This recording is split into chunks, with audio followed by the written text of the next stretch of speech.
Good morning, all.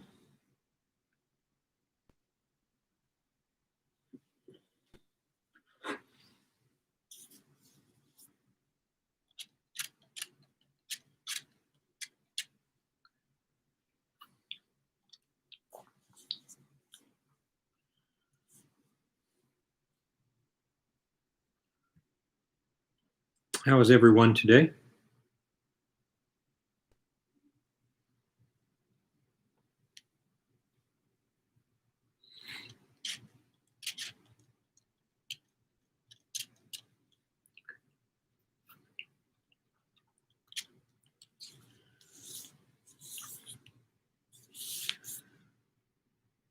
$2.15 for a McDonald's cup of coffee.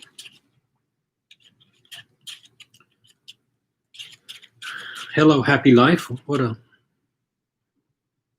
inspiring name.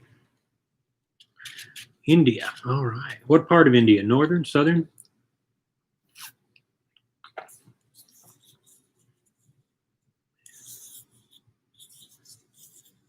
I've never been anywhere near there.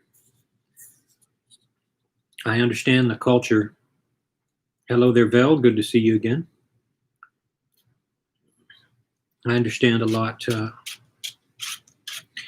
of wisdom from India. I love studying the early Brahmin materials. Okay. I love studying some of that.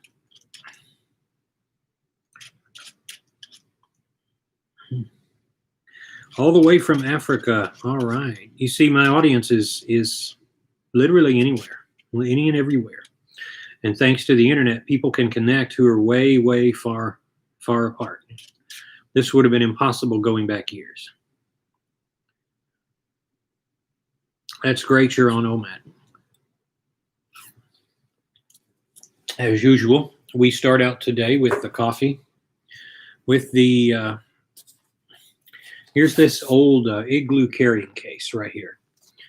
I guess I'll start with this. I bought this years ago at a Walgreens here, and it's just a little lunchbox that's intended for people, but this is what houses my ultimate, the tonic of the emperor, which consists of maitake, shiitake, cordyceps, and reishi mushroom extracts. Ishu Wu, which is, look up the legend of the black-haired man, which is the another Chinese mushroom. Gotu kola, which is very popular. Goji, which is goji berry extract. And red ginseng, Korean Panax ginseng. All of these are grown and processed in Hawaii, but originally the recipes, what this was known for was ancient China. So this is what I carry them in. I keep a special case for them, and I take a full dropper of each and put it in my coffee here. Let's see. I'll lift each one up so that you guys get a better look at them. So that's the tonic of the emperor, and you can see on the back what is in them. I do this every day. I take a beaker full. Ishu Wu.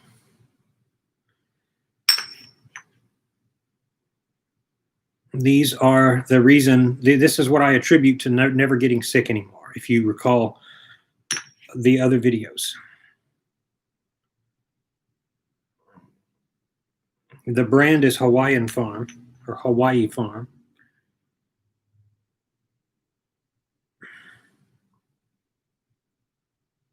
And most of these you can get on Amazon. I understand some of the international people, you've had trouble getting them. I don't know. I think I would probably do some searching with the company from their web address and see if they can't ship you some if you live far away.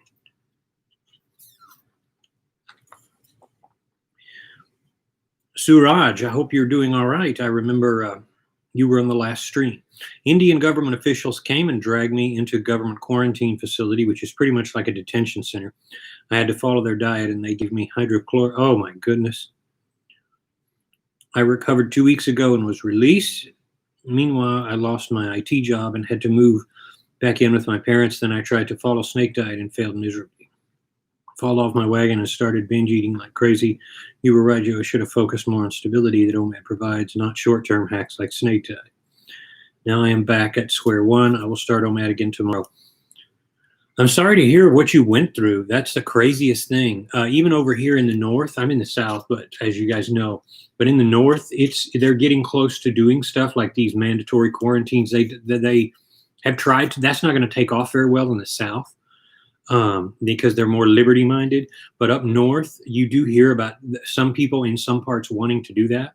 I'm as opposed to that as anybody can be. Ultimately, everybody's going to recover and life will go on, but I'm sorry for what you went through. But you see firsthand, there is no hack. There really is no hack. There is only you seeking stability. And in your most optimistic moments, you need to remember that. The ultimate success is your ability to be able to keep going. That's all. It doesn't matter. For all of your life endeavors, the ability to keep moving forward is going to be your best ability. And that is why you need to, that's what you need to maximize every single day. You think, how can I stay straight? How can I stay on the path? Now, let me tell you something. For those of you who are binging or have binged, that's the perfect time to start OMAD because your liver's filled back up with glycogen from the sugar that's been stored in your body. So just go right back into strict OMAD because you've already got sugar in your liver that's going to keep you for a few days. And as you start to burn it off, your body's going to have a clear switch over to eating small amounts and using your body fat storage. So you can jump right on like nothing happened. But you can definitely do it if you want to, but don't get sidetracked by anything that could happen. And as far as what happened with the government, we're all going to look back on this and we're going to be glad we're the ones who are turning a corner. Humankind's ability to panic is nothing short of amazing. We are horrible little creatures who get so sad and scared about everything. And the one thing you can do is to try to look for ways to forget about it and move on. I wouldn't use any hacks. I wouldn't do anything else. I would stay the course. I would eat small, well-controlled OMAD meals. And remember, you'll survive each day, one day at a time. Some people use a snake diet. Some people use this, sodium water. And it's basically what it is. To me, that's a hack. If you eat things that are off the norm or drink things that are off your norm, you're doing something that is basically it's like a hack. Yeah. Siraj says, please don't bother with snake diet. Ultimately getting sodium and giving yourself a whole bunch of, electrolytes is what it's based on. It's really not going to help that much. And I think it's all in people's heads that happens. They imagine scenarios that if they do certain things, they're going to feel better. You're going to feel like you're having a hard time any which way you go. That's the nature of changing your eating. It's going to be hard. It's going to be hard because what got you there was easy. It's the reverse. You spent years getting out of shape and diabetic and whatnot. You're going to have to go the other direction.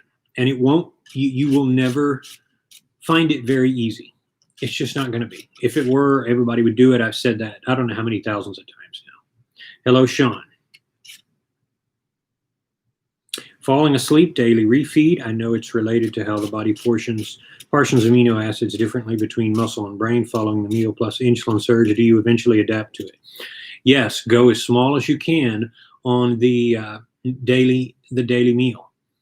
Don't give your body the means to digest it quickly and easily, and you will have a much better time. If you're eating too much at the meal, you're going to overwhelm your body, and then that's when you deal with a situation where you feel like falling asleep.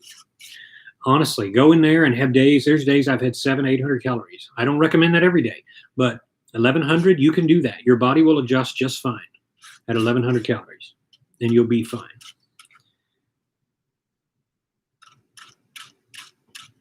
Thing with the electrolytes is, and you hear people talk about that, electrolytes, your body's going to get to a point where it's going to keep enough electrolytes, and then it's going to start peeing them out.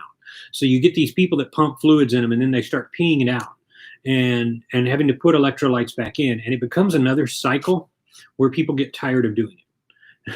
You don't want that. George says, I'm paranoid. Hello, George. I'm paranoid about getting gallstones with fasting. Are you drinking distilled water? That will dissolve them pretty quickly. If you're prone to them, or if you've had them before, then I doubt it's going to bring them on unless you know you've had trouble with them before. If you've tried any type of diet, even a cutback diet, and you've noticed, then it may be a situation where, hello, Regina, welcome. It may be a situation where you need help with it, but most within about a month or 6 weeks, drinking about half a gallon of distilled water per day will get rid of your gallstones. It really will. Distilled water, not purified water. Make sure it says distilled water. Do it every day and get a half gallon a day.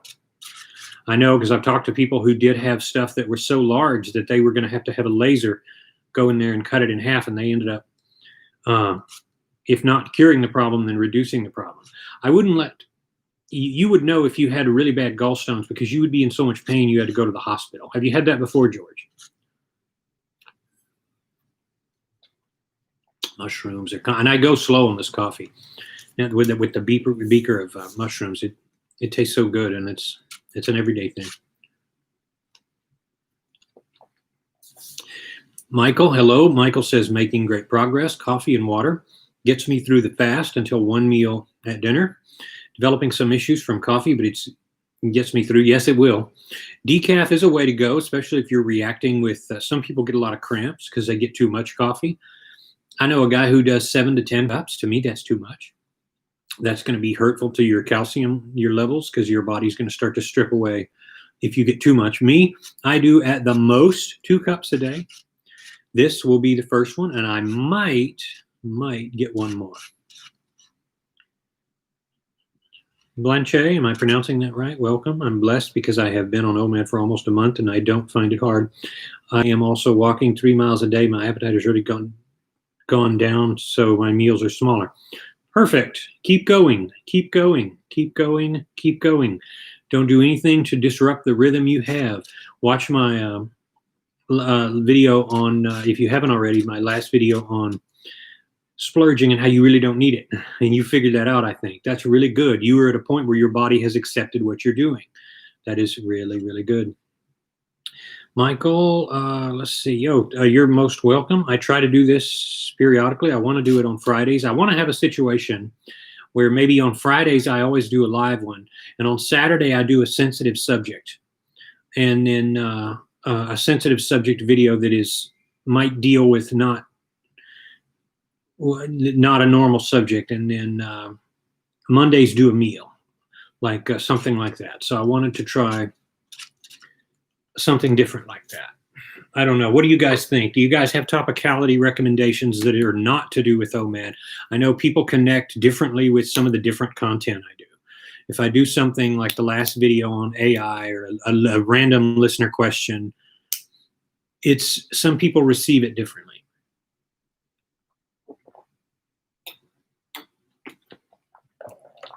This is just a little bit of drinking water here.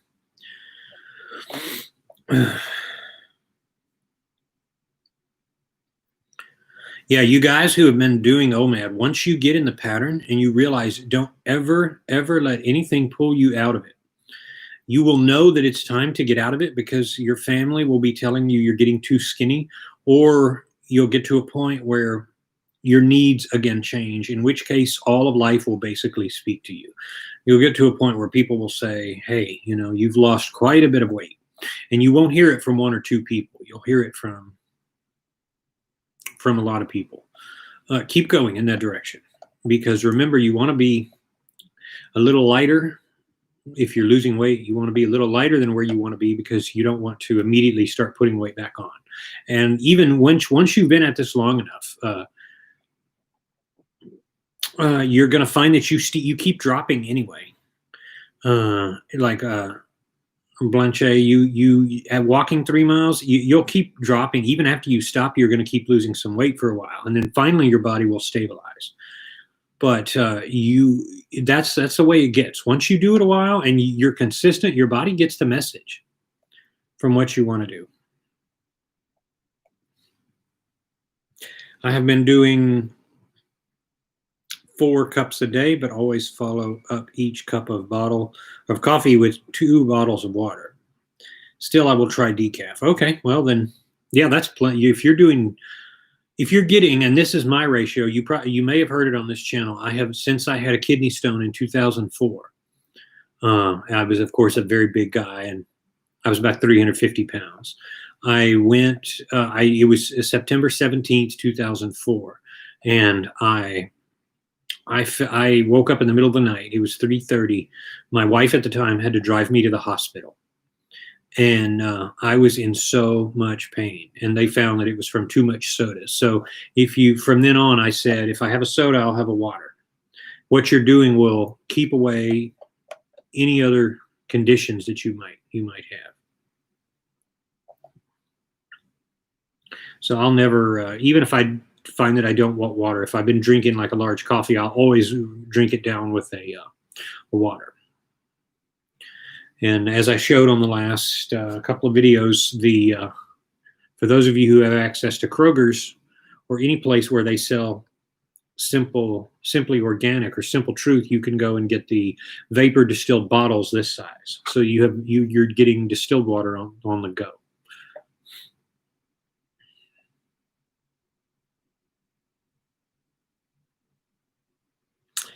CEO Mob says, great channel. I believe OMAD is saving my life as a truck driver, 100 pounds in 1 year.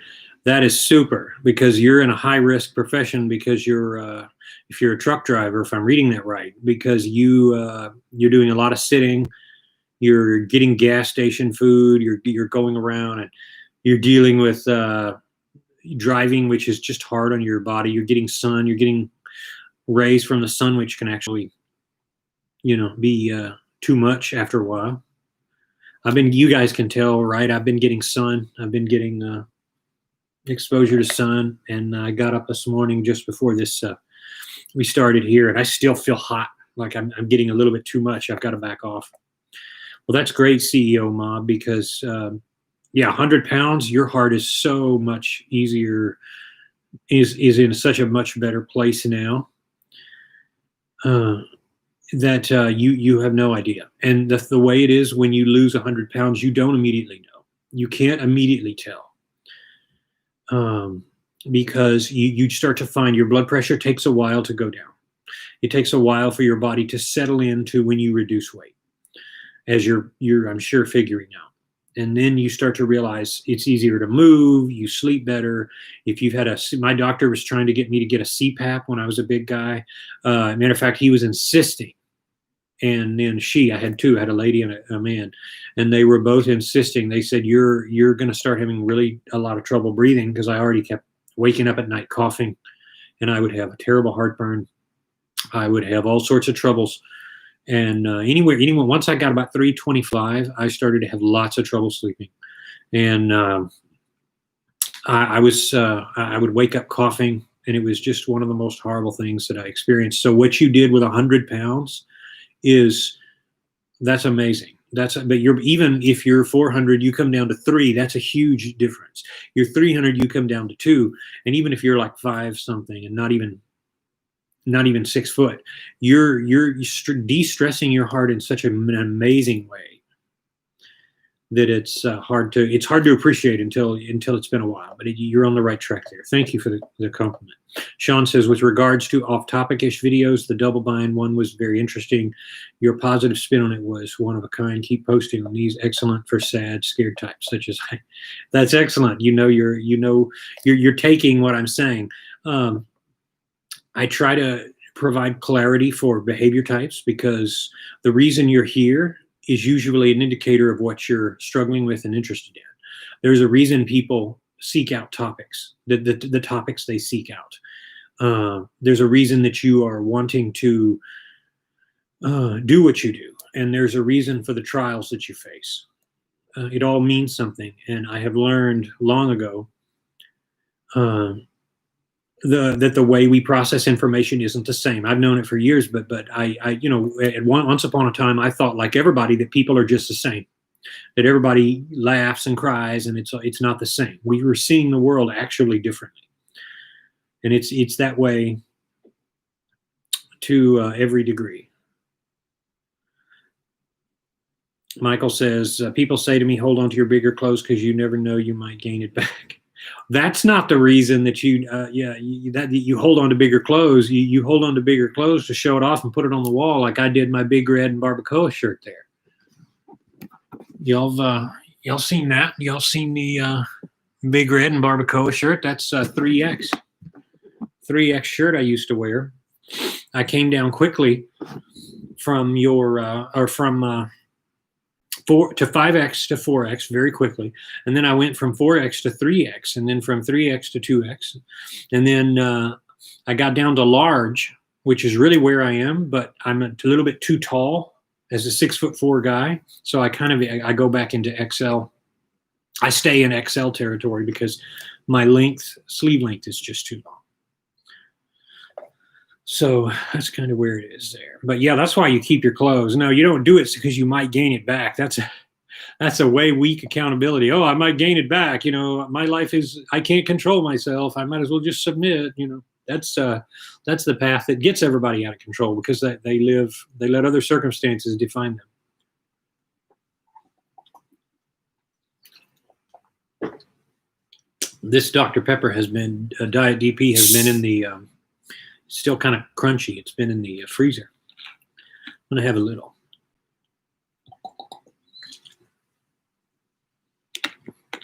For no other reason than I'm in the mood. I just got up and I was in the mood. I try not to have diet sodas every day. I sometimes do. Just because, why not?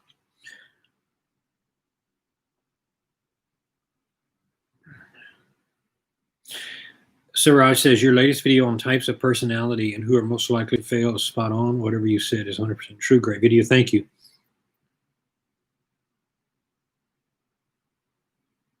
Sorry, I got locked up. Someone asked me if I lost weight. Yes, 15 pounds in a month.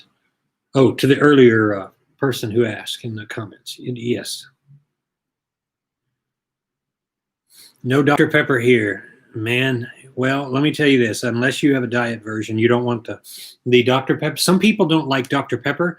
Put in here if you do it or like it. Some people don't like it because it tastes like medicine. They say it tastes like medicine.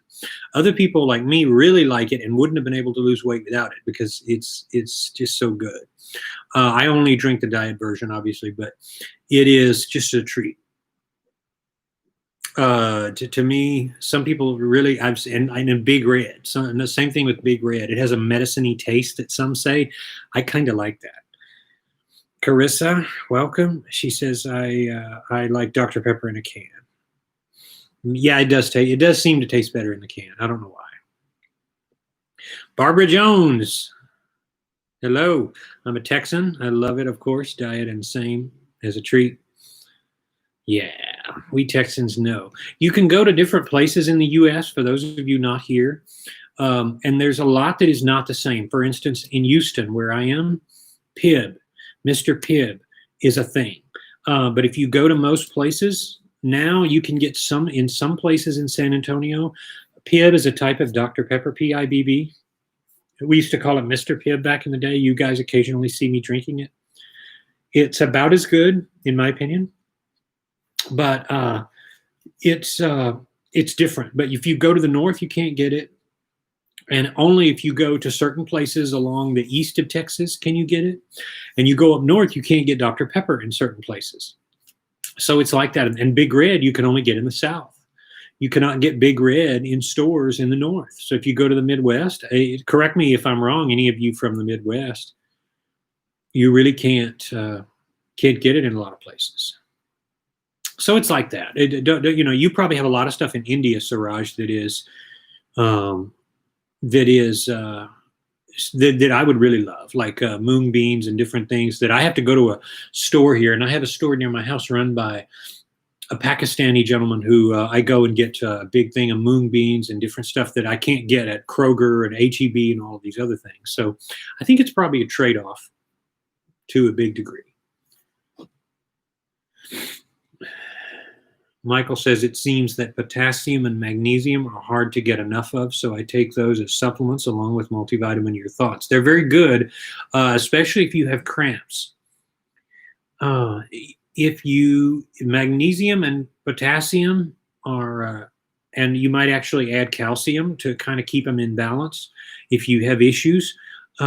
This is why certain people react negatively. If they eat a lot of bananas, they get cramps, or you would think it would be the reverse because they just have an imbalance of calcium and magnesium. I think that's really, I've taken them before. I've taken them regularly, and I find that if I take 4 to 5 magnesium, it offsets the amount of potassium I get with my starches, and I don't have cramps. I also, like some of you guys, have cramps occasionally if I don't keep my ratio straight. It's not a big deal like it used to be with me. I used to have horrible cramps. And it was so bad that I would wake up at night screaming because it was a 10 of 10 on the pain scale. And I would literally grab my leg and start punching my calf because it was so bad. And I realized that it takes a while to balance them. I started taking a magnesium supplement. I would take 3 to 4 per day. And I don't remember which ones, but they're on Amazon. Little normal caplets. And it's not really something that I worry about anymore, but I find that when I go back on OMAD, small meals, really small meals, like I've done since the move, the videos I posted, they go away. I have a few days where I have cramps. I supplement with magnesium. I don't really take potassium or calcium supplements because your body, and one of the concerns with calcium supplements is that your body doesn't absorb it very well. So if it's not drops, it's really not worth taking. It's easier to just eat a banana at the meal because you probably get enough calcium anyway. Or anything like broccoli that has calcium, you're going to get it anyway. But that is what I can offer you on the supplementation. Multivitamin is fine. You're going to pee most of it out. All but 3% is going in the toilet. So you're going to have expensive pee. I don't take a multivitamin anymore. I take the mushrooms every morning, which are fast friendly. And I take a couple B12s, and I take a D3. That's really all I take. I don't really take anything, and I don't need to. I take the D3 drops. I don't take any supplements there. But if I do have a magnesium supplement, if I feel like I've had cramps or something, that solves it. And it takes like 3 hours, and I feel like I get enough. But I don't really take any supplements beyond these. What's in here? I don't really take anything. To answer your question, Chris, I just went over at the start of the video. I think you've seen this, Chris. I know you joined us a little bit later. The mushrooms, and you can play back this when it pops up on the channel, and you can look at when I take them closer, and everybody's already seen it, but that's what I take every day. The Chinese medicinal herb. This is why I haven't been sick in 3 years. That's it. That's the only thing I actually take. There is an Italian pop called Brio. Has medicine-y taste too. Oh, okay. Never heard of it. Brio? Small note with regards to potassium supplementation. There is a reason why it is topped at 100 milligram. As opposed to sodium, it's harder to manage by the body. I believe that.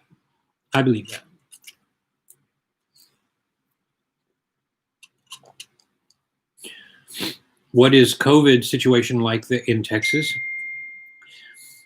Do you know someone who has been diagnosed with COVID? No.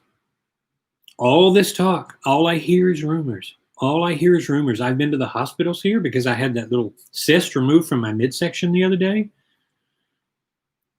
Nobody there. Everybody talks about it. And it has become such a mythos that it is crazy. I'm not saying that it doesn't exist. The situation there, it is because we're tracking it, people are more aware of what's going on, but it's always a situation with comorbidities. And I'm going to do a video on this.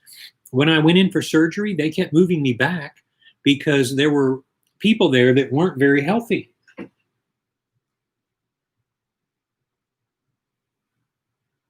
They kept moving me back, and they said, there's a lady, 69-year-old lady with gout. Can we move her in? Can we do this? That's where that's what it kept coming down to. It was never a situation with COVID killing people very often. You hear about one every once in a while, but I'm going to be honest with you. I think this is so overblown. I think it's crazy. And now listen to this. I could make a full-length video about this, and I've gotten people that are not very happy that I've done it, but there's an article now about COVID causing erectile dysfunction, or too many erections, or toes changing colors. This isn't true. This is false. This is nonsense. And they have COVID causing cancer. They have COVID making your hair stop growing or growing too much. This is a telltale sign that this is a hype. This is nonsense. That's what I believe. I believe most of this is nonsense. I believe it can attack your lungs. It can give you a bad flu, which if you're 60 and you have poor health, will kill you, could kill you. But even then, I have known people reportedly, not directly, who got it and got really sick and got better. That's what I've heard from a couple of friends in Dallas, but I don't know anyone directly who's had it. This is making me all sorts of suspicious. I'm so angry with the way our leaders have reacted to this. And as somebody who's in risk management, I understand how this works, but I'm not, there's more than we're being told here. This isn't right. I'm sorry, it just is not. And you guys put your experiences with COVID, because I've yet to encounter really anything that is worthy of all of this insanity that we're running into all over the world now. What about D3K2 supplements? I have the drops, D3K2. I do drops only now. I no longer do actual pill supplements, with the possible exceptions of magnesium if I feel like I need them, which I don't really anymore. But I use one. If you look on Amazon, I've linked to it before. It's a D3K2 supplement that is drops. It's either sublingual, you put it under your tongue with a dropper, or you put it in like a drink and you just drink it. You can't taste it. And it's just kind of like an oily water. So you don't really need it. But it's, especially if you have low D3 levels, I don't know if that really makes a difference. They say that it just affects your lab values, but I can say this, that since using that, I feel like I have more energy, and I feel like I hold less water. That's completely me telling you that. That's not an expert study, but I have used it because I did have, going back about 3 years, I did have lower lab levels of D3. I'm not sure if there's any truth to that, but the D3K2 combination does seem to be effective because you actually absorb.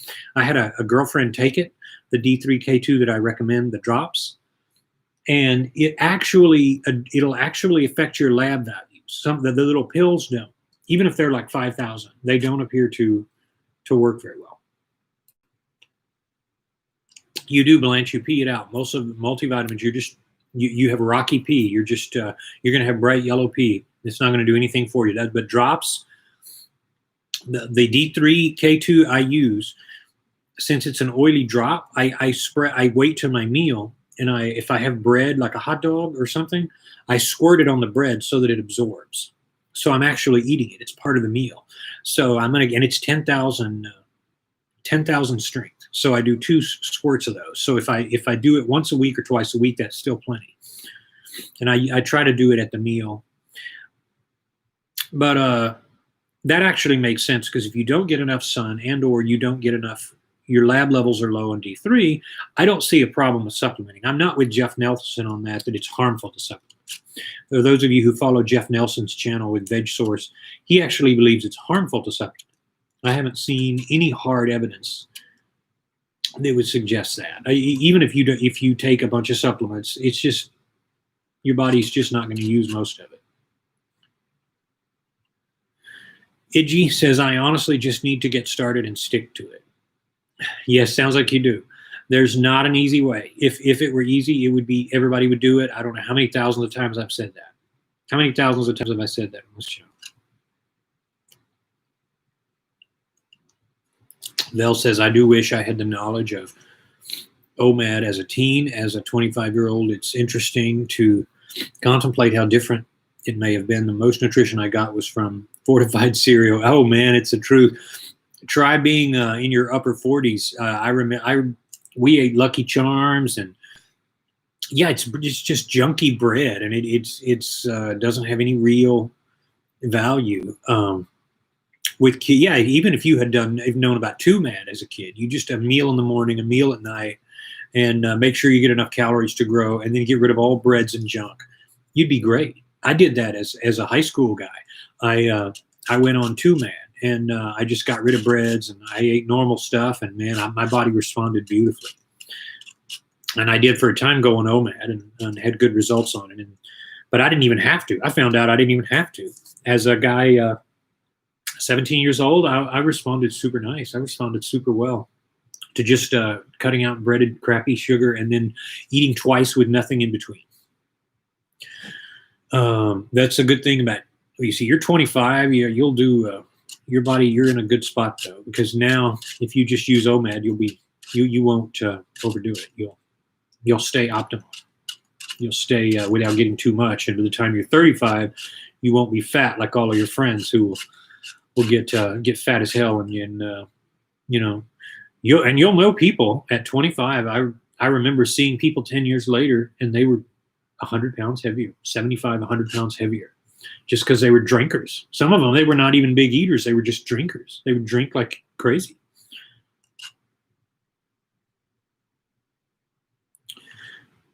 Fakudi, you change your mealtime to 5 p.m.? No, I'm still doing 11 to 2 right now. I have tried 5 p.m. before, all the way as late as 6:30 p.m. to 10:30 p.m. I don't do it anymore because I don't work the hours that are conducive to that. When I started OMAD, I was still doing nights. So I was in management, but I was doing nights. So I was kind of middle management. I wasn't really.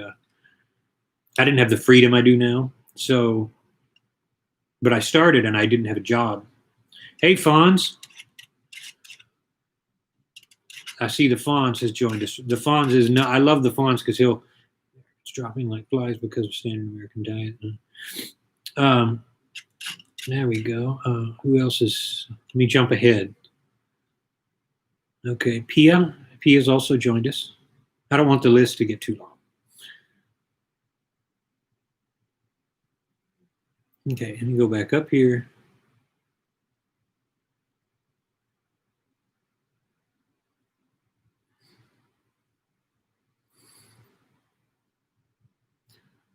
Pavel says, hello from Russia, Joe. Thanks for all your advice and videos. I really want to shake your hand and say thank you. Well, come on over, my friend. I doubt I'm going to be over there anytime soon, but if you're ever in Houston, holler at me. And I do get people that actually reach out from nearby my area or other nearby parts of Texas who do reach out to me. If I can get enough interest, I'll do a live meet somewhere.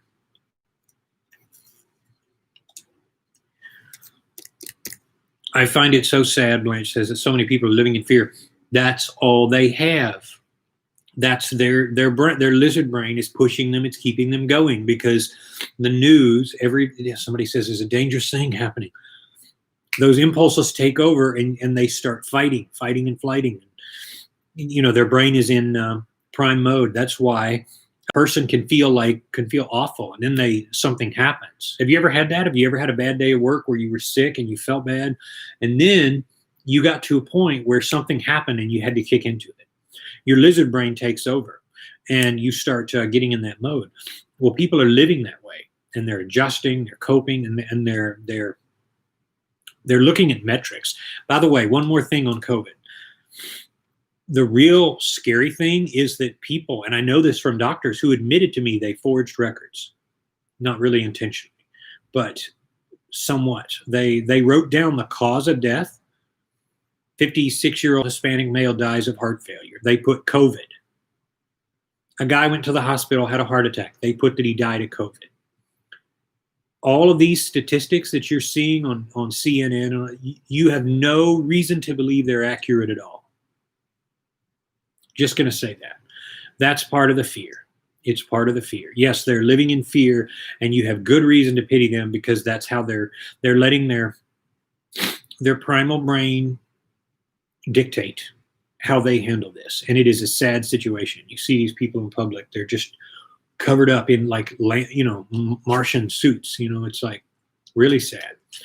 So the Fawn says, yes, Americans drop like flies because of standard American diet, eating garbage 6 meals a day. Yes. And if you eat a standard American diet, if you at least go to one meal, you will autophagize the negative effects. So you'll be much better off than if you ate 6 meals a day. And of course, that's the problem. People are snacking and eating when they want. You cannot eat when you want today. How many times have I said that? 1,000, 1,001. You cannot eat as much as you want. You cannot eat when you're hungry today. You cannot do it because you're going to destroy yourself. I think to myself, I can recall to my mind so many times the feeling of being so full that you just want to croak. You just say, oh my God, I feel awful.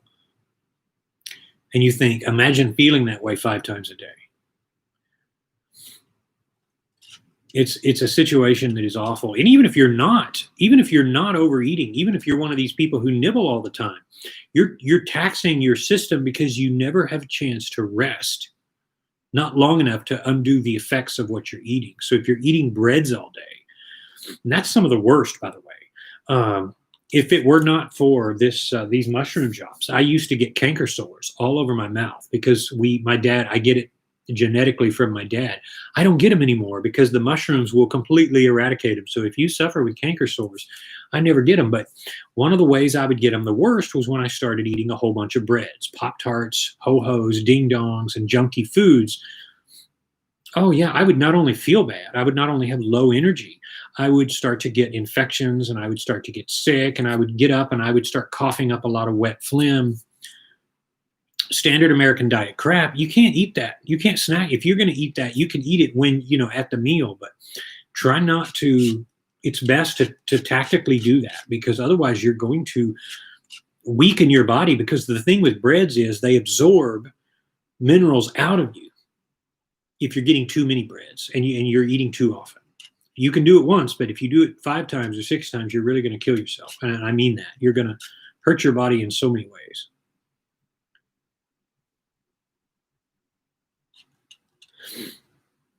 Sen says, I wish my past self wasn't a douchebag. But the irony is you wouldn't be here without that past self because it took the past self to get you to here. Otherwise, you wouldn't have the wisdom to know any better. So who are you really going to blame? Are the mushrooms drops or capsules? The mushrooms are drops. I do only drops now. So you just take it and you do a squirt. And I do 1 full squirt per day. And Regina, if you want, I have videos where I put the links, but if you want to email me, I'll send you my direct links to the ones I buy off Amazon. If you're here in the US, you can get them directly. If you're overseas, you'll have to search UK, Amazon, or wherever you are if you're overseas, but I can give you my direct links if you want them. And I've done this for 3 years and I have not sick, no sore throats. I don't struggle with anything in terms of this. And I was only sick. I went from being sick 5 to 6 times a year before OMAD. When I went to OMAD, I was sick once. When I brought in the mushrooms, I'm not sick anymore. And it is no joke. It is. If that's the one thing next to OMAD that you should do that I do is, and if you're not allergic to these mushrooms, and if you want, here, let me show it to you. It's this one, and it has these, I showed this already, but it has these right here, reishi, shiitake, maitake. These are the active ones, and you're just going to go like this. I'll put one more, and you just get a beaker full. I'll do one more today. And I do one, you can do one. You stir it up as long as you have a beverage like coffee or tea or juice, then you can absorb it. If you do it with coffee, I wouldn't do it with water. You can do it with water, but it tastes kind of funky. It tastes bittersweet. Doesn't have any calories. With coffee and Splenda, I don't really taste it. I mean, you won't taste it. That's what I do. And if you get an extra one, I wouldn't do more than 4 drops at 4 beakers a day. That's going to be overkill. And the first time you take it, you want to start with about 5 to 6 drops because it's going to be hard on your stomach. It is adaptogens. And if you read on adaptogens, like you might even get the runs if you take more than about 3 to 5 drops the first time. If you take more than 7, give yourself 2 weeks to build up. It'll take some month to notice to build up in your system. So you want to do it every day. But that's the second thing next to OMAD that I do that everybody on this channel should do if you're not allergic to mushrooms. I have one guy, he wants to do it, but he's allergic to mushrooms, so he can't do it. But for everybody else, that is the best thing in your life you can do. Because give yourself 6 weeks to a month, it'll be in your system and you will notice changes. You won't notice, I don't think, really anything else. Some women notice a lot of energy because it has cordyceps, which is a strength enhancer. I haven't looked into if it's good for pregnancy or nursing. So you might, if that's an issue for you, you might look into that. Maybe I should look into that.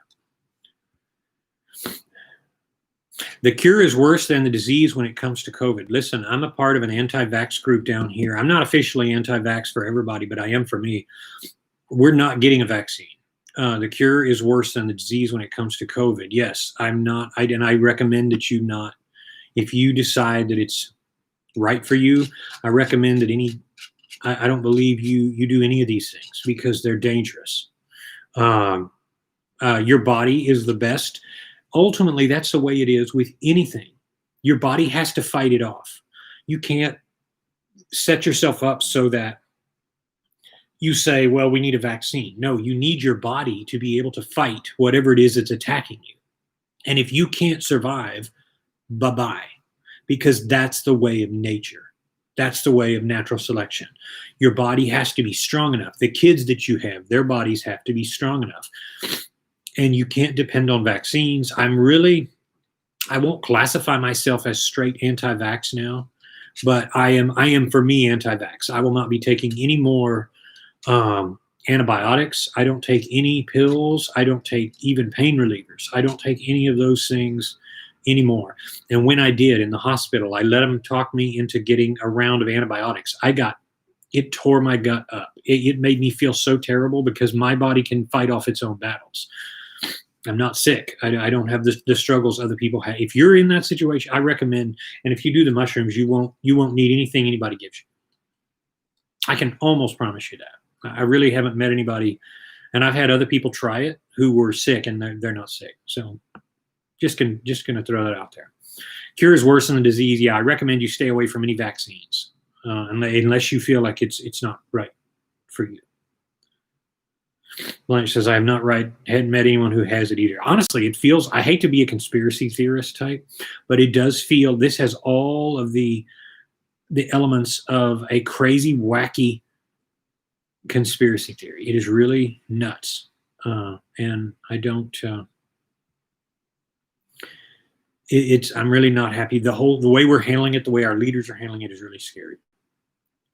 I'm in Mexico, Julia says. Things are mostly normal here. Just wear a mask when you're indoors, like with people, not in your own house, right? You can go in your own house, right? I know what you're saying. Anyways, Joe, thank you so very much for sharing your journey. You are the reason I started this. You convinced me that OMAD was the best solution.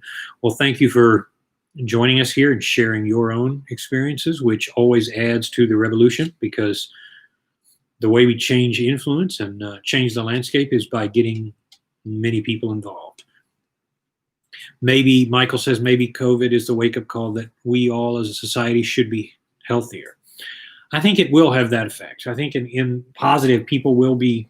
On the negative, people are doing things like using hand sanitizer and doing all this stuff, which, by the way, now has been, if you look it up, has been classified as a toxin. And there's certain chemicals in it that not only do they not kill certain harmful bacteria, they actually weaken good bacteria, which we've suspected for a while. Do you still take apple cider vinegar every day? No, I don't. I barely get it at all. I do about maybe once a month. If I get a grape juice, I have those little Welch's Concord grape juice, and I pop open one, and I throw in a couple tablespoons. I do it maybe once a month. I really don't do it anymore. And I still have a tolerance for it, though. When I started doing that, it started to give me the runs when I used to back in the day, because my body wasn't adjusted to it. But I still have the tolerance to it. It doesn't make me sick or anything.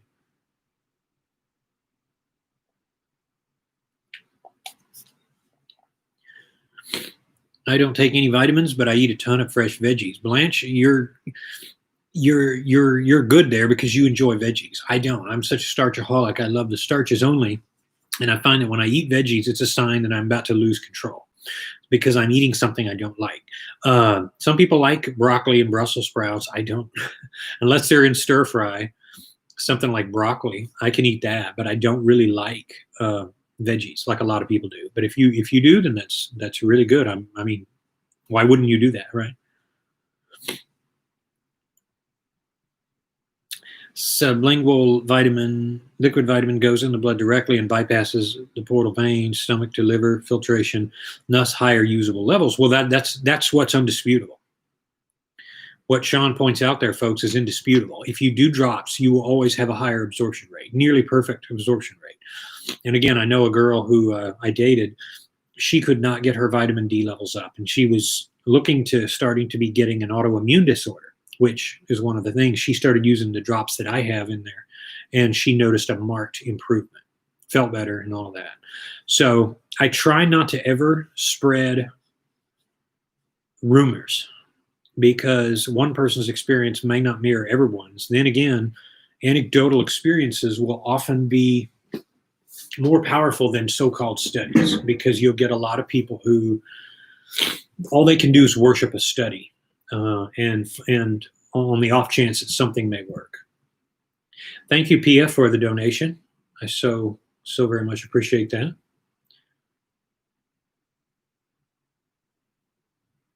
USA has the most deaths from COVID, but wait, India is going to surpass Uncle Sam in number of deaths in a month or two. I believe Americans have the highest comorbidity in the whole world. Well, again, we're tracking them. So we're seeing what we want to see. The deaths have always been there. 50, 60, 70-year-old people have always died from diabetes, kidney problems. Can this make an effect? I believe so. I believe it does have some effect. I don't believe that it's all made up like a left-wing InfoWars conspiracy theorist. But I'm not sure what to think anymore, because all the data has been skewed, and that's the problem. Any recent recommendation on high blood pressure? I'm drinking the hibiscus tea. Hibiscus tea is the best recommendation. My best recommendation now is to keep your daily sodium intake 1,500 milligrams. It's the one number you can track, regardless of the size of your OMAD meal. If you're doing 1,500 milligrams or less of sodium, that will be ultra low. If you're really serious, go 1,200 or less, and that will be the fastest for top number and bottom number. And that includes people who are older who have a higher top number. Sometimes people get where they have a higher top number, and it seems to be apart from their bottom number. Well, both will come down in a healthy level, and that gap will close a little bit. That's what I would recommend. Pomegranate and cherry juice is great. High starch diet with the one I recommend, I believe, is still the best. Stuff like blackberries and blueberries, all of those are a great way to go. Tomato juice is a great way to go. Thank you, Blanche. Have a great day.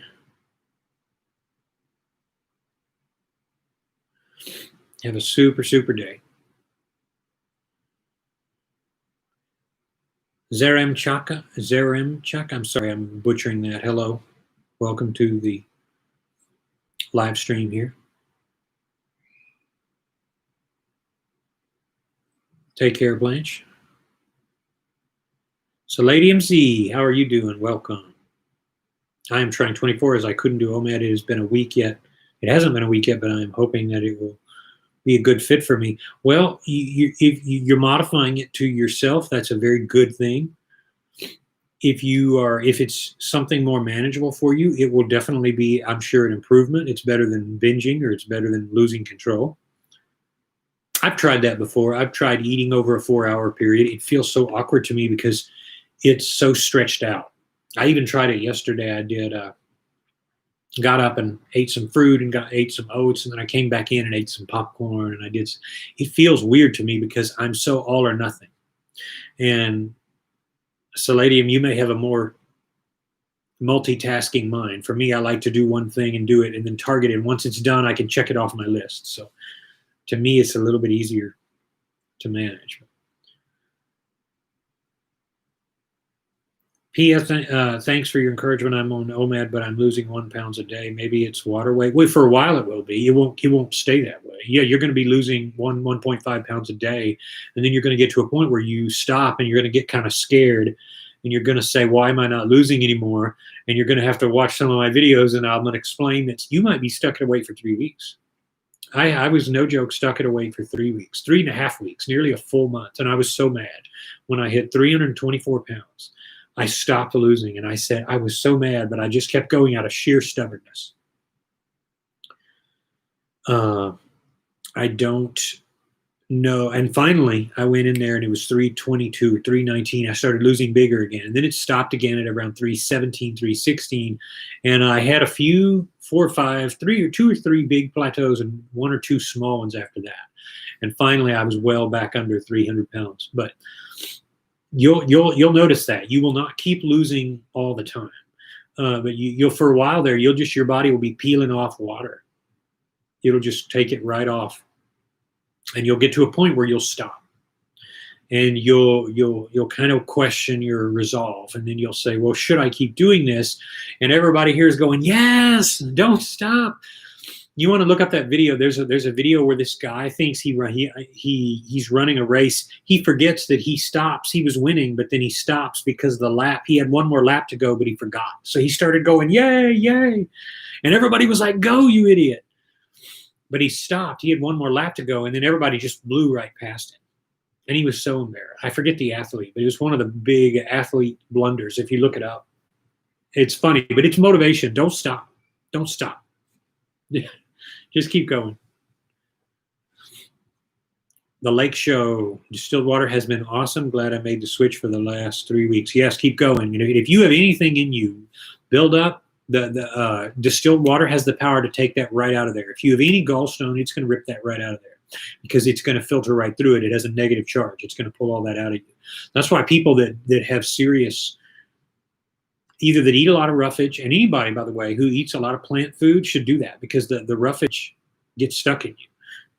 It's not like, plant foods are always perfect. They do, but if you have any gallstones or any buildup, heck yeah, you go and get distilled water today. That is not a joke. I do. That's the third thing. 1 is OMAD, 2 is the mushrooms, and 3 is distilled water. Those are the things you should listen to me on if you listen to nothing else. OMAD, strict OMAD, the mushrooms, and the drops, and the distilled water. Those are the things you need to listen to me on. If you don't want to do anything else, then then so be it. But thank you, Eden. I've lost 95 pounds since September 2019. Thanks to you for sharing this information. Well, you are a part of the OMAD revolution, and your presence here is incredibly appreciated, and you have your own story to tell now. You see, folks, this channel is a springboard for everybody else. That this channel is where it starts. This is the core channel. It starts here, and then it goes everywhere.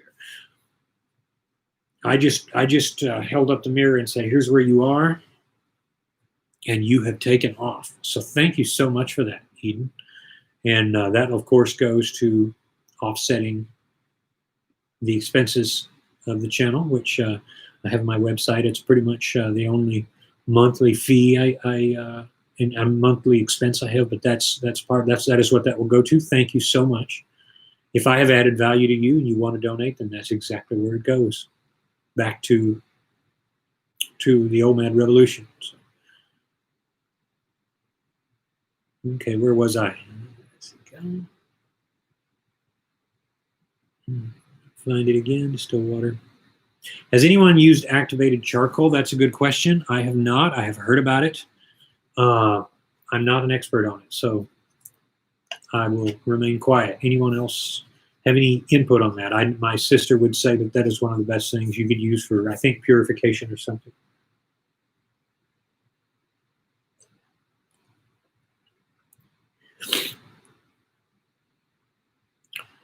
Sen says snacking and sugar addiction are the greatest challenge to overcome for beginners.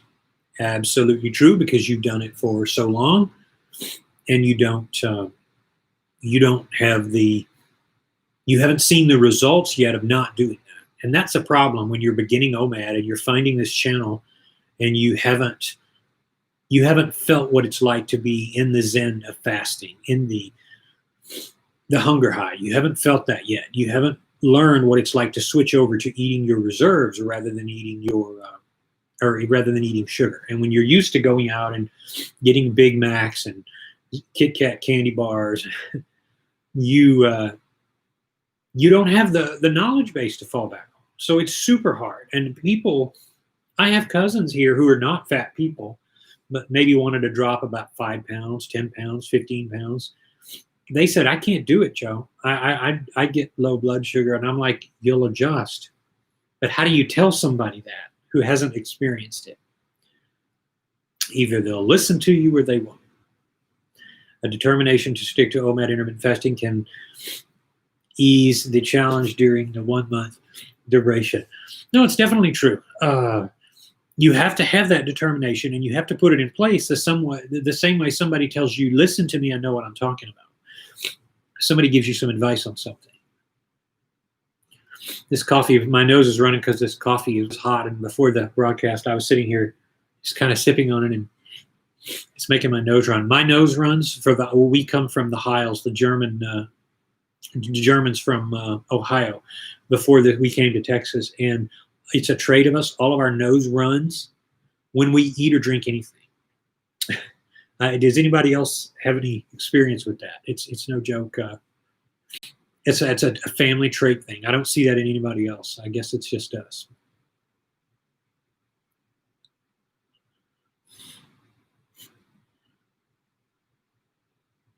Echinacea, John Boston, welcome, says, I use Echinacea, thymus support, vitamin D, zinc as basics. So Echinacea is another one I know very little about. I know that it has been used by, I've never taken it for any length of time, just a considerable length of time. Coenzyme Q10, a good supplement. So you do coenzyme. They say it's good for energy production. I've taken it on a few short spurts because some was given to me. It seemed like I didn't notice really very much. But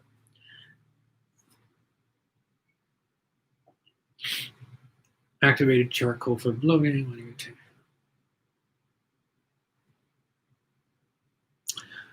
Chris, if that is for me, for a headache, I don't get them anymore. The only time I get headaches are I don't get sick anymore. I don't get sore throats. I don't get anything. But the only thing that will trigger a headache for Joe is sleeping too long.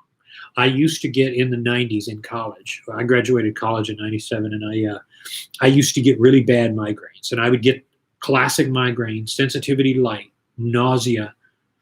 I would get them so bad but it was triggered by sleeping too long. If I slept too long, and to this day, that's the only thing that will give me a headache. If I lay in bed too long and I don't make myself get up, it's going to give me a migraine that I will not soon forget. And I'll have to get up and do something, and sometimes it'll be too late. Like I'll get up and it'll be, when's the last time that happened? Well, it's been, usually if I get up and I give myself a couple hours, I can stave it off. But if I lay down, yeah, I might trash that day. I think I took, what did I take? An 800 milligram Motrin about 8 months ago when this happened. Something happened. I slept too long or something, and I didn't. I forget why, but it doesn't normally. If I get up, it'll go away. That's what triggers mine. But I don't get headaches like just going through the day and I feel stuffy. I don't have it. I don't have sinus. I don't have sore throats. I don't have energy lulls, and I don't have any of those things. I stay constant. But if you do, then yeah, I wouldn't take anything stronger than, you can take like Motrins and stuff like that if you have to. I'm not going to say that you have to do what I do and not take them, because I know that my gut is so healthy that my body doesn't want anything junky in it, like for food. I mean, for pills, because it has something in there that I don't know why, but I take them and I feel bad. I still have a cabinet full of Vicodin, like strong drugs from when my foot was getting rebuilt in 2010. For those of you who may not remember, I had to have this left foot rebuilt in 2010 because I was a big guy and I had plantar fasciitis. They did surgery on it, and I had Lyrica. If you don't know what Lyrica is, it is a like for car accident victims, really strong nerve pain medicine, and it makes you feel drunk. You take it, and I was taking 75 milligrams. Put in the comments if you've had any experience with something like Lyrica. It was a post-surgery drug. I had some Percocet. I had really strong stuff. I mean, it was so strong that at the time I didn't care, but I would just take it. I would take like 3 or 4 Vicodin a day. And of course I would get itchy because it's terrible for your liver. I would get constipated. I would get restless. And then of course I got addicted. So I had to spend a week and then just be miserable to get off of. I started having panic attacks. So I don't like those. I have occasionally, if I had a bad enough migraine within the last 5 years, I've tried a Vicodin, like, and it was like, whoa, this is strong. It's like, too strong for that. So I recommend trying to walk and get sunlight. I try not to take any pain relievers. I haven't taken one in a while. I'm about to polish off my coffee here. But yeah, find your own solution, Chris. Maybe you have a lot of headaches. Maybe you need something. Usually, the thing with medicine that most people don't acknowledge is that most medicines just don't work anyway. Pain relievers just numb the pain, but they do so for a time. And if it comes from something like a headache, unless it's a certain type of headache, they're really not very effective. I mean, most people, and this is sad, I want to do a video on how OMAD changed my view on drugs. Most people take Vicodin to abuse it. They just do. They take most narcotic pain relievers just to abuse it. And that's the problem that all of this sort of stuff creates. And it doesn't, of course, with the risk of getting addicted and developing a habit, it doesn't actually help you. So I think that it's possible to use normal pain relievers if you really need them, but my body doesn't want them, doesn't take them. I would rather be miserable and just try to occupy my mind. So if I do feel bad, I put on headphones and I go for a walk. I work out. I do something that's going to take my mind off of the pain. But that's so I don't really have it anymore. I don't ever need it. So it's actually really hard to relate. But yeah, it's really good sign, right? To say, I have such a mojo now that I don't face those challenges. It's like, being a kind of, in a manner of speaking, become like a demigod of sorts. Your body becomes on a high level to where you stop falling off. You stop weakening. You get so strong your body can function. The Lake Show says OMAD strengthens our immune system, and with autophagy as well, so we good. Yes, no, it's definitely true. It's just from that you will stop having the troubles that most people have, getting sick 4 or 5 times a year, constantly having to go to the doctor. I remember what it was like to get lung infection after lung infection and have to go every December before OMAD. I would have to go to the doctor because I would get the same recurrent lung infection, and I would be sick for 2 months. I'd be coughing crap up.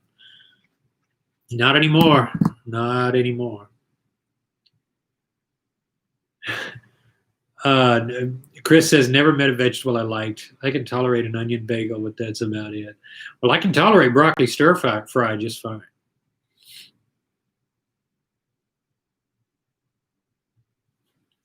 Your tips for coping with stress. Well, this is what I deal with in my consulting. Megadeth 666. Megadeth is a good band. I don't care what anybody says. Your tips for coping with stress: know your personality. You do what you are, and you will never work again. Be and do what you are. Avoid the things that are not in your strength set, uh, and you'll stay close to those. So when you're dealing with stress, you understand that and have a Taoist view of things. As a Taoist, I understand that you cannot have pleasure without pain because you can't know pleasure without pain. So you understand that for every day when you wake up and things feel like complete crap, that's the day that springboards your best days. That's the day that will give the rest of your day meaning. Does that? I hope that makes sense. And it's hard to understand it that way when you're there, because you think, God, this sucks. I don't feel good. When this happened at work. And I've talked to people. Their wife or girlfriend's leaving them, and they got demoted at their job, or something happened, and then they're not where they want to be health wise. Everything is wrong, but you have to do the work. You have to put in and look at where you are as the best thing that ever happened. It is so hard to do. When I have, when I look at the things in my life, I say, well, I've got to do this. I've got to, deal with this. I have an issue with payroll at work. That's the worst type of stress for me. It's a good thing because it's going to pay off in that it's going to bless your life, because now you'll forget things. We humans are forgetful. Just like, you'll forget what it's like to be sick. You'll forget what it's like after a while to have you need reminders of those things, because that's how you balance. And if you have a world where nobody dies, the world is going to overpopulate. So you can't do it. Why do we need reminders of that? We just do. So that's the nutshell answer. I don't want to overwhelm it. But that is the nutshell answer for Megadeth for dealing with stress. Understand that it has a role. You cannot have positive without negative, ever. But stay in your strength set. Don't aggravate your stress points. If you know you don't handle stress well, surround yourself with people who are going to be a blessing in your life. Get rid of people who are not. Get rid of people who are not an asset to you. Someone who brings you down, who sucks all your energy, get rid of them. You got to clean house on your friends, just like you got to get rid of old food in your fridge. I mean, practice throwing it out. Get rid of it. Get rid of people in your life. Why the hell would you not do that? It's something you have to work at too. Don't just hear me tell you about it. Actually do it. Go in there and say, no, I don't want this. This is not how I want to roll. Be critical. Don't be, people feel like they have to entreat everybody, that they have to just be there. No, you don't. You don't owe them. You owe you. Julia says, are you being driven oh my God, you read my mind. Are you being driven crazy by all of the California refugees there in Texas? Thank you, my friend. Thank you. I'm going to be a sounding board. This is a really good topic, because the economy is run by shithole Democrats in like California and the North. These people, because of high taxes, are coming to Texas. And they're liberals who hold liberal ideas that are Marxist very usually. And they come here and they're bad drivers. They're the Prius type, the Prius driving, just super far left types who come here, and then they take advantage of our low prices here. And they come from California, where this house is like, I'm a minimalist, and it's $138,000. The same house is $1.3 million in California. So that's nuts. That is absolutely nuts. And they come here and they take over, and it's like a big issue right now in Texas. I shall return.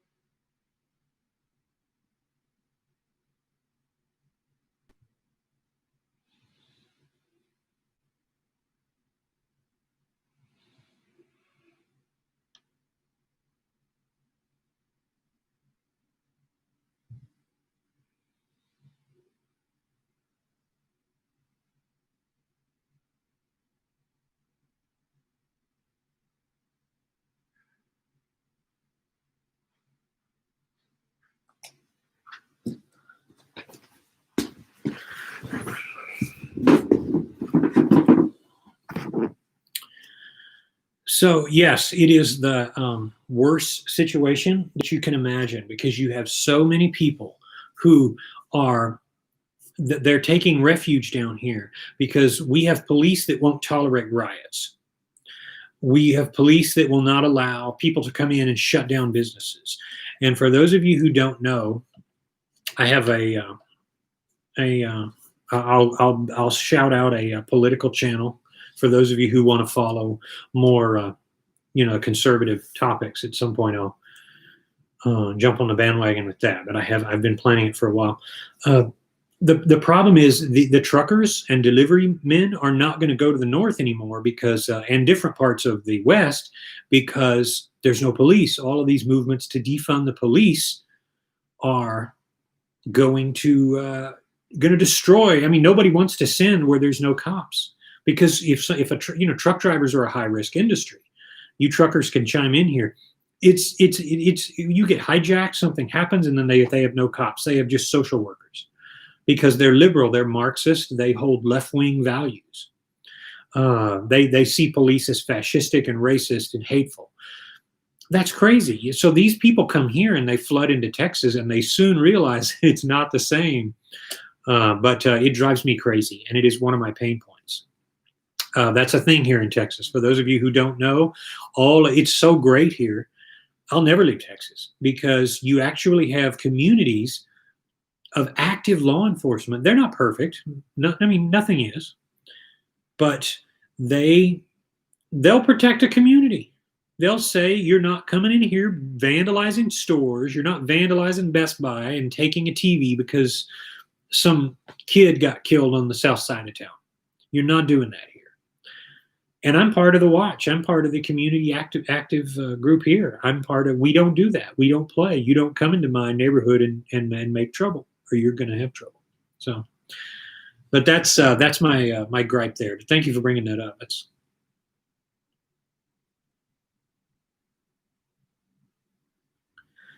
Tomato with cayenne, Pia says. Yes, for those of you who are daring, who can handle cayenne, and it's very tough on your lips, take a can of Clamato tomato juice. Don't mind the sodium. And put like a half teaspoon of cayenne pepper and stir it in there. It is very, very hard to drink. It's like drinking hot sauce. You can put more than that, but I don't recommend it because it's tough to take, and you're going to cough it up. But that's a great way to superpower yourself if you want another blood pressure advantage, something you can do for blood pressure.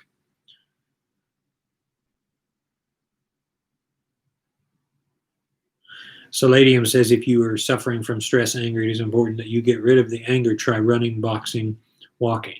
One caution on that. I agree that can be helpful, especially running. You want something that is an outlet, but you don't want something that is aggravative. You want to make sure that it's an outlet for your energy to rechannel it, but you don't want something that's going to bring out rage. There was an idea in the 80s to where if you're angry, you go punch a punching bag. Well, studies showed that in some people, not all people, that can have the effect of making it worse. Something like walking or running or listening to music or meditating will not. So if you're a person who's given to anger or you're given to stress, I would work on the coping mechanism, finding out why you're reacting that way. It's like going to realizing that you have trouble at work or you have trouble with certain people. Try to dissect the situation and realize, why is it you're internalizing it? Do you need to talk to someone about that? Do you need to talk to them? Is there a problem you haven't resolved? There's usually a logical turning point where you don't realize something, where you're not in touch with something. I would focus on it from that anger. But yes, you definitely do need the ability to channel your the energy, and that's why I want to do a video on Roman doctors, because this touches on the issue of doctors. Good doctors back in the day had similar results to doctors today, even without anesthesia and without pain relievers. How did they do it? The way they kept patients were with areas where the sun could get in. And they told the people, if you're suffering, each morning you pray to the gods, you thank them for your existence, you get up and you walk around. And the physician would walk them around and talk about all the positive things going for them and then address the negative things. And they had a great heal rate because they weren't kept in a cold hospital bed where there was no outside light. It wasn't like that. This was a big thing. And they would challenge them to get involved in the healing process. It's the same thing with anger. You start getting involved in the process, and you don't run away. You don't try to avoid. You don't try to suppress. Instead, you bring it out in a positive and interactive way. And that's the parallel there. But that look at how different it is today. You go to a doctor and or a therapist or psychologist, and they sit you on a couch for an hour, and then they tell you, "Okay, talk to you next week." They don't really get you to facilitate the help that you need. That's why when I counsel someone, we look at the way they process information, because that's the key to the way your brain works, understanding yourself. And that's why the best thing I do, I feel, is working with personalities, because that's where you understand you. Cayenne makes a lot of things manageable, especially avocados. The texture is something that I can't stomach by itself. You know what? I'm not an avocado person, and I know they're great for you, but I don't do them unless it's in hot sauce, like a green Mexican restaurant hot sauce. I don't have a love for it. Even that is almost too much. I don't even dig the taste of it, except in the smallest quantities. I can handle just a touch, and then I'm out for the count. Art says, "Hi there, long-time follower, first-time commenter, wondering what you recommend for maintenance. Still eat OMAD or open up the window?" I've done both, and I do both, but mainly I stay with OMAD. I'll go a day and have a whole bunch of food and eat all day, and then go about 4 or 5 days and just eat strict OMAD, and then maybe have a day where I mix it up again. Your rhythm is the strength there. So whatever works for you is what's going to flow for you. Some people like to sit down at a same time OMAD meal and then just make the meal much larger. I've done that, and I like the flexibility of change. So I'll go and do strict small OMAD meals, like I've shown in the last few videos. And then I'll have a day where I'll just get a lot more calories than that. I'll eat things that I should or shouldn't eat, quote, shouldn't. And I'll increase my activity levels on those days. And I'll find that it all averages out, because the next day I'll eat a very small meal. And if I do have a day where I eat a bunch of junk and I eat too much, the next day I instinctively do less. So it's like a socialist eating, too much here, you give to here. You had too much here, you have less over here. And pretty soon you're dancing. In maintenance is just a dance. It's you knowing yourself. Whereas before you knew about maintenance, or you knew how to maintain in your life, you didn't have the skills of what it's like to have too much and versus not enough, versus going 6 weeks on very small meals. Well, now you have that knowledge. You've been doing that, it sounds like. So all you do is do the same thing. You say, for every day when I have more, I'm going to have less on these days. So let's say your most active days are Saturdays and Sundays. Those are the days you tank up your meals. Or you do the opposite. You tank down. You say, I need to be active. I'm going to have a very small 500-calorie plate on Saturday and Sunday versus Monday through maybe Thursday. And those days you're going to eat like hell. And then come Friday, you're going to start cutting down. And then Saturday, you're going to cut down. And then Sunday, because you're active, you don't want to be digesting food, right? So that's kind of how I do it now. The days I really want to work out, I'm actually eating less sometimes. And I've had it to where if I pushed my muscles so hard, I felt weak, I felt like I'd burned off my sugar, then I would go in and have a second meal, or I would have more. And I still have a 34-inch waist. So I've maintained, and despite periods of gaining 20 pounds or so, I can just drop it right back down because it's water weight. It's not going to go.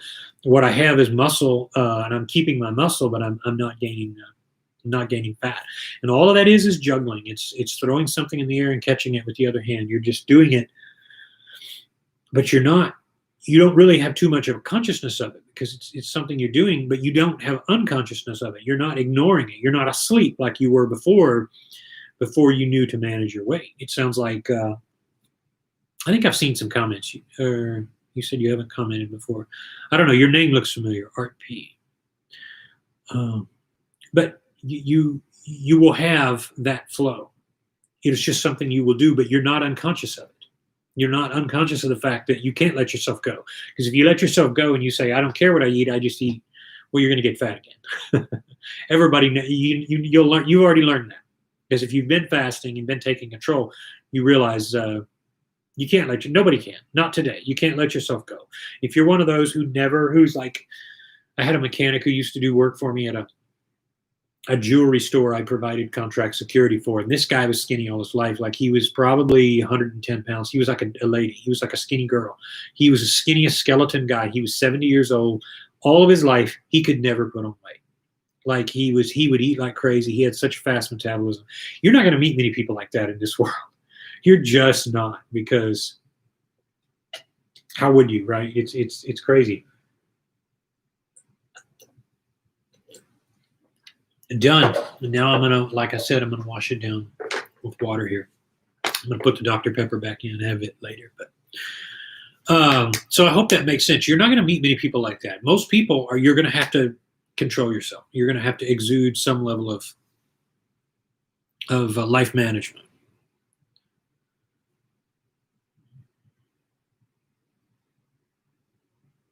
Okay. I'm approving some of you guys' comments it held potentially as potentially offensive. But I'm going through and I'm approving some comments here. All right.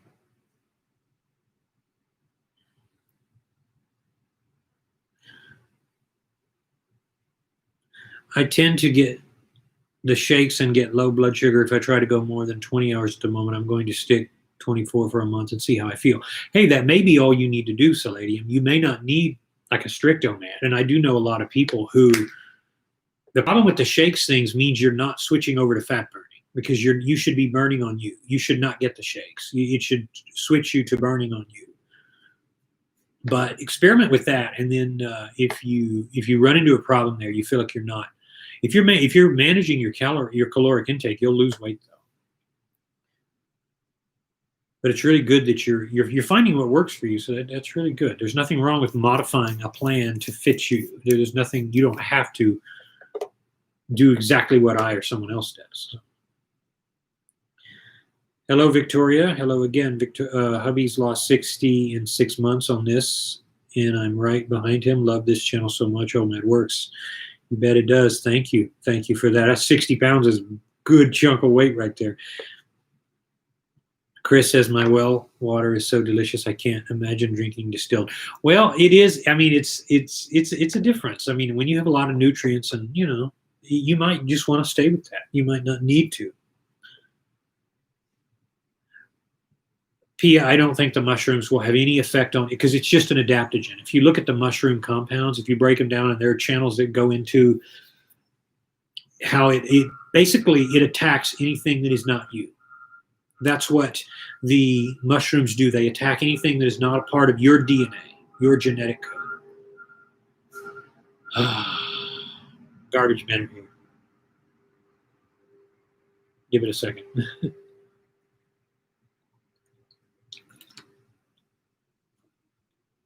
I seriously doubt they would have a single solitary thing to do with blood pressure meds. They don't affect that.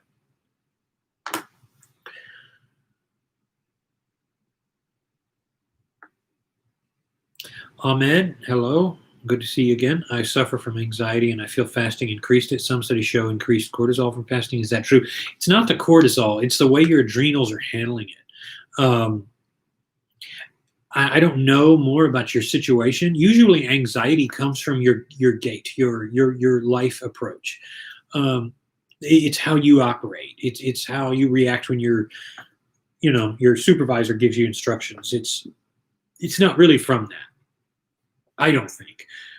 In terms of increasing cortisol, it wouldn't increase it enough to do anything negative to your body. I could be proven wrong on that, but I don't think that it is. So you probably want to reach out, Ahmed, for more. I would have to know a little bit more about. I've heard people say that anxiety increase my.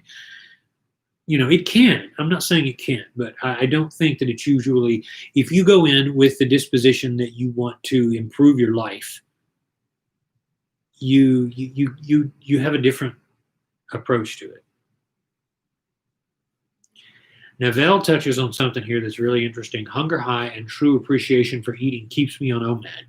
Spot on, right there. A true appreciation for eating because you understand the role of food. Wim Hof Iceman does OMAD, which is cool. I've tried the Wim Hof method. I have not. I think that guy's a genetic anomaly. That's cool that he does OMAD. I didn't know that. That is interesting. How many others have done the Wim Hof method, like the breathing? I've tried that. I've tried hypnosis. I've tried it. To me, I feel like I don't know. I don't feel a benefit from it, except that it's obviously he's that guy's like superhuman. He's just amazing. And I have followed. For those of you who don't know who Wim Hof is, he can literally trek right up to the top of Mount Everest naked and not even be cold. He's that amazing. He is Mutant X superhero guy. Like he's truly amazing, and he's not a myth or a fraud. He's legit. So I don't know. That's I think he has abilities that are just next level. I really believe that.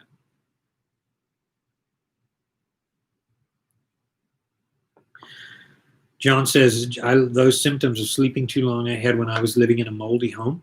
Funny thing is, it's like a back situation. Like, you lay too long on your spine, you wake up, you can't straighten up, you throw your back out. It seems like it's been everywhere.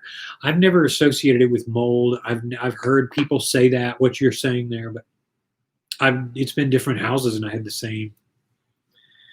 I'm trying to think, though. There were places where I lived, looked like apartments. I didn't have that. You might be onto something there.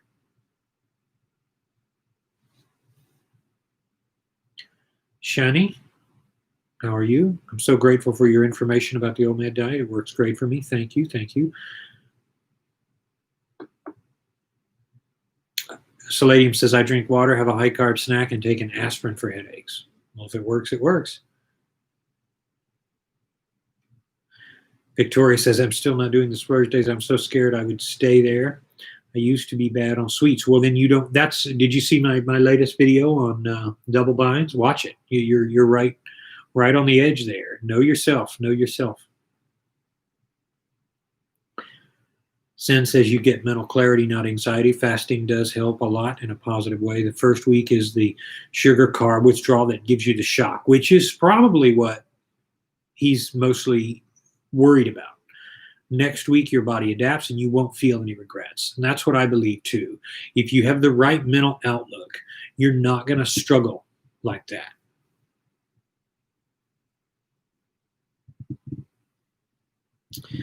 John says, did they ever test you for aspergillosis in the lungs? You are in Texas and mold is everywhere. It could still be in you. If it's there, it doesn't hold any sway at all. And I really don't think that there would be much concern there.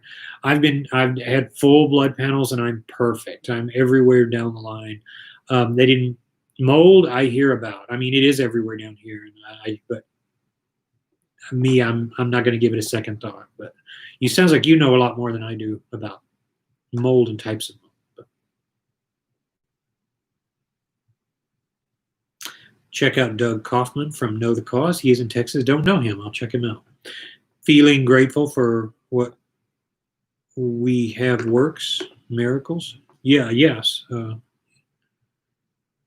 Your body works. Your body is the miracle. You are the miracle. That's the power of all. If I understand what you said there, the power is your mind over matter, and then your what you have, what you can do with yourself. Once you understand, you don't need medicines. You don't need most of this stuff in most cases.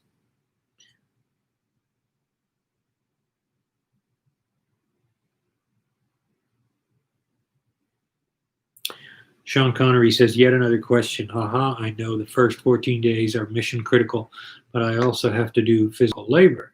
Would 2-med work as a middle stage? Can't afford to take 2 weeks off for now. You can do that with 1 meal or 2 meals as long as you're completely strict with it. If you're doing really tough physical labor, yeah, I would like, it's real, like moving, like, and you're moving like 4 or 5 houses a day. That's tough, man. That's I see these guys who moved me out here. I paid 2 guys, and they paid them like $200, and I was like, dude, I went and paid them 200 more, and I was like, it's all y'all are getting is $200, and there's just two guys. One guy was in his probably 40, maybe 40, and the other guy was like 17 or 18. And I'm like, so I paid them $200 more each. I was like, I'm glad I mean, I can do it. I'm in shape, but I had surgery, and I was like, I don't want to do this. I mean, every move I've paid people to just move me. I pay a guy $40 to mow my lawn. As a matter of fact, he's going to be here in about 30 minutes. And I'm like, you know what? Sometimes it's easier just to pay somebody to do something. But there's if it's physical labor enough, I started to say, I can see doing 2 meals if you're stuck doing that.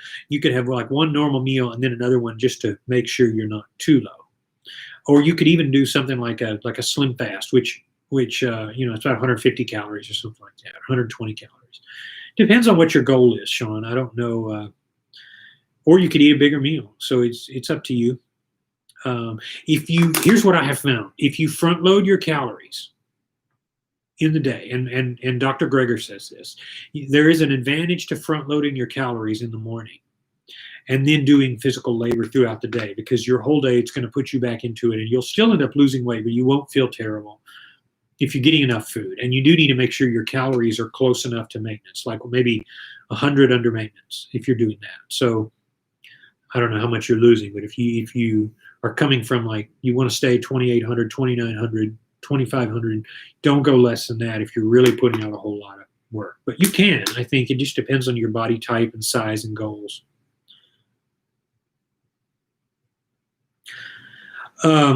You said it worked for you. He's talking about Too Mad at 17 years old. Yes. At 40 plus, probably not. Your body doesn't use as much food, and it's so different now than when you were 17. If you're 40 plus, so but if you're worried, what's your priority? Is it the fact that you need to stay working right now, or is it the fact that which one do you really love? And both being close to equal, I think if you really play careful with your calories and you're dedicated and you're focused, you can say, I'm going to get 100 under maintenance. And then I would count calories if I were you, and I would do it strict. I would front load. I would do calories in the morning. I would probably try OMAD like that and see how it works for you. You can always go to Too Mad if it doesn't work for you. Yeah, I mean, if it's too taxing for you. Megadeth, thank you, Joe. You're welcome. John says, I'm in Massachusetts, and the liberalism Prius driving idiots are road. Listen, these four-eyed, pasty type white liberal families, the type that are, that they live in these communities in the pastel colors and these hookah, pro-weed. Oh God, they're terrible because they're Marxist, and I hate to, for those of you who are international and you're not into U.S. politics, they're destroying us because they vote for people. They're the ones trying to defund the police, and they want to bring in czars and Marxist Russian professors who are so, I mean, these are gulag people. They're not middle of the road moderate leftist. They're far on the leftist is what John Boston is talking about. Man, I feel for you in so many ways, my friend. It may be tough to just up and move, especially now. Honestly, if I were you, I would consider getting the hell out, because the North, guys, the northern U.S. is such a shithole. And it's all on the news. It is all of these Democrat-run cities that are the shitholes. It's not Republican cities. It's these, they're the ones driving out all of these lunatics who are trying to do all of this stuff. And I hate to harp on it, but, well, no, I don't. Travel and Learn says, so true what is going on with the shitty police policy of the Democrats. Yes, it's terrible. They're destroying everything. Just look around. Look at Chicago. Look at Michigan. Look at Massachusetts. Look at Rhode Island. These people are nuts. They're nuts. And if you really doubt it, just study it. Travel and Learn says, I'm from Arkansas and notice that the rent is going up like the rest of the country. Yes. it's going to keep messing with things because tax and spend people love to do that. They want the state to do everything for them, and they're going to keep messing with the economy. You got to come on down, John, Boston. You got to come down to Texas if you can. New Yorkers doing the same thing to Virginia. Yes, Chris says New York is one of the most terrible places right now. I mean, and they even had for a while a autonomous zone set up there. All these liberal 22-year-old hippies, Marxist hippies. They're the worst piece of crap. I don't have it public yet, but it was, I wanted to call it Tea Party Joe. I should have it by the end of today. I have a little bit of time today. Tea Party Joe. I don't really, I might change the name, but I was going to call it Tea Party Joe. At first I had it set up like I was going to do like a different one, but yeah, I will, let me shout at you on that.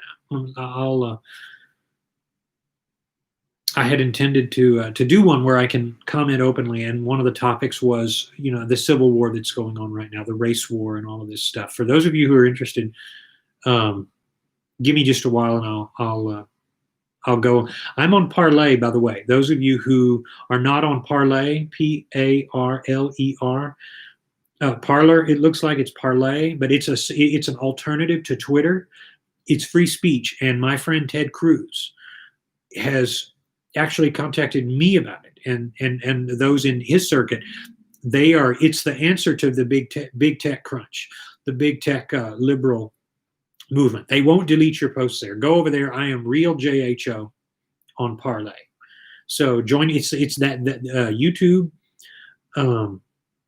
Parler, and LinkedIn are my only social medias now, next to MyFitnessPal. That's it. I don't do anything else.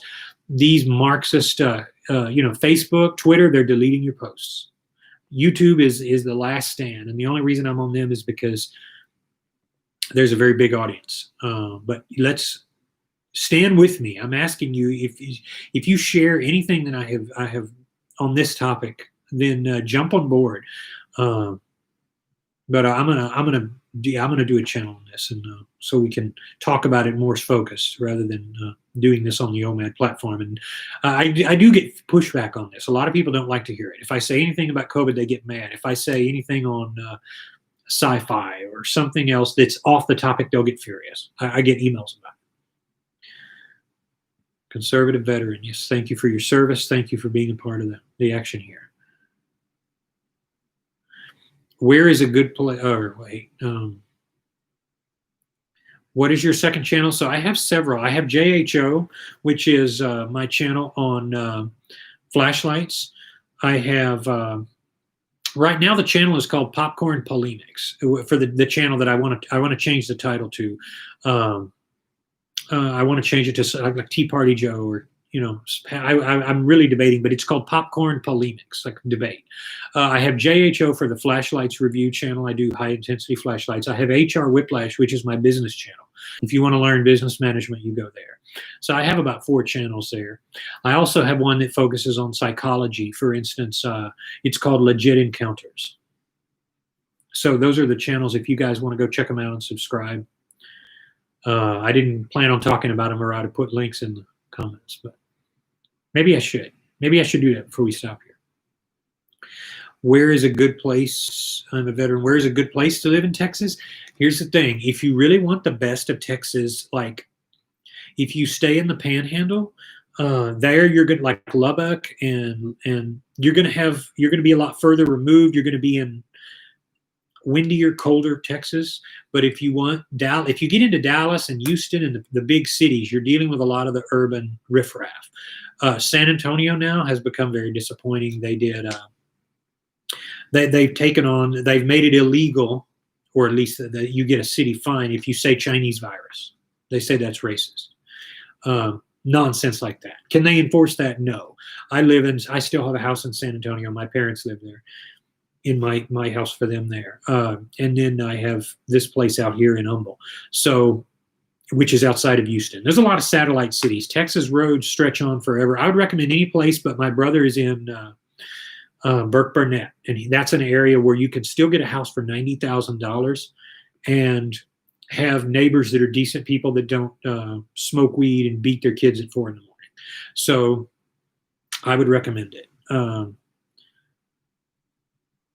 Massachusetts, thank God, is not allowing those protesters to take charge. We have a Republican governor. Well, I didn't know that. That's surprising. Many in moving to New Hampshire, Trump has big support in Massachusetts. Okay, well, great. Yeah, I'm active in the campaign down here. For those of you who care to know, truth will prevail. It's always the way it is. These idiots that are nut jobs who are trying to promote fascism and Stalinism. No, it's not going to work. They're going to destroy themselves because that's the way it is. It always destroys itself. The amino acid L-arginine is apparently, but yeah, go to that Popcorn Polemics, and then it is. I'm going to change the name at some point and get actually involved in it. I've just done some vids and memes and some silly stuff. I haven't really. I've posted some videos, but I'm going to get more active with that very soon. The amino acid L-arginine is apparently also very good for high blood pressure. I've heard that, and if you take it on an empty stomach, you can take L-arginine on an empty stomach, and you feel a mood change within about 10 to 20 minutes. It doesn't hurt your stomach, amazingly. I've taken 2 or 3 at a time, but it also does help with protein muscle building.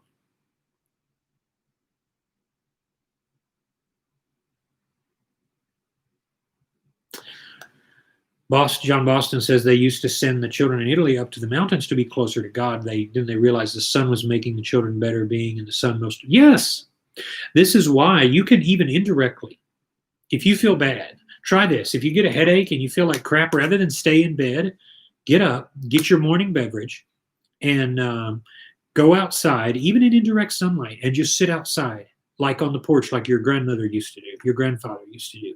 You'll find that you don't feel as bad.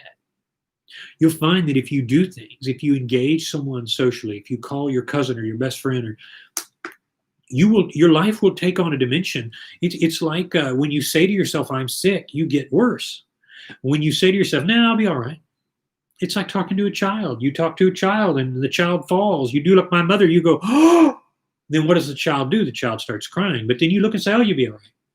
They don't do it. They just look around, and then they touch their head where they fell, and then they keep going. It's the power of the mind. You are as sick or as well as you determine that you are. That's trippy, because you don't learn stuff like that anymore. Instead, you're put on meds. You go to a doctor and they just put you on meds. They give you drugs. It's the craziest thing. One of the best feelings I've ever had was when I had my foot surgery and I was taking those horrible drugs and those pain relievers all day, getting constipated and feeling bad. One day I decided I was going to be in more pain and not take the pain reliever. I took my, at the time, 3-year-old Michaela, and we went out with my foot in that big giant black cast, and we went to feed the ducks out in the sunlight. Guess what? For like 2 hours, I forgot that I had a bum foot. And I only had like one pain reliever, and even when it was wearing off, I was feeling better because I was engaged. So don't do the wrong thing. Do the right thing. When you're sick, say, no, I'll be okay. I'll be fine.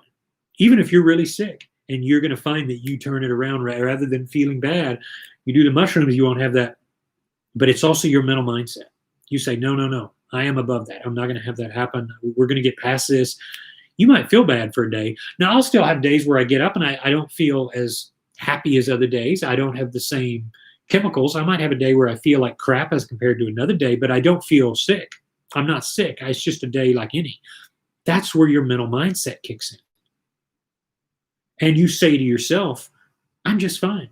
I've got this. Everything is going to be good. And that's the way you change your game.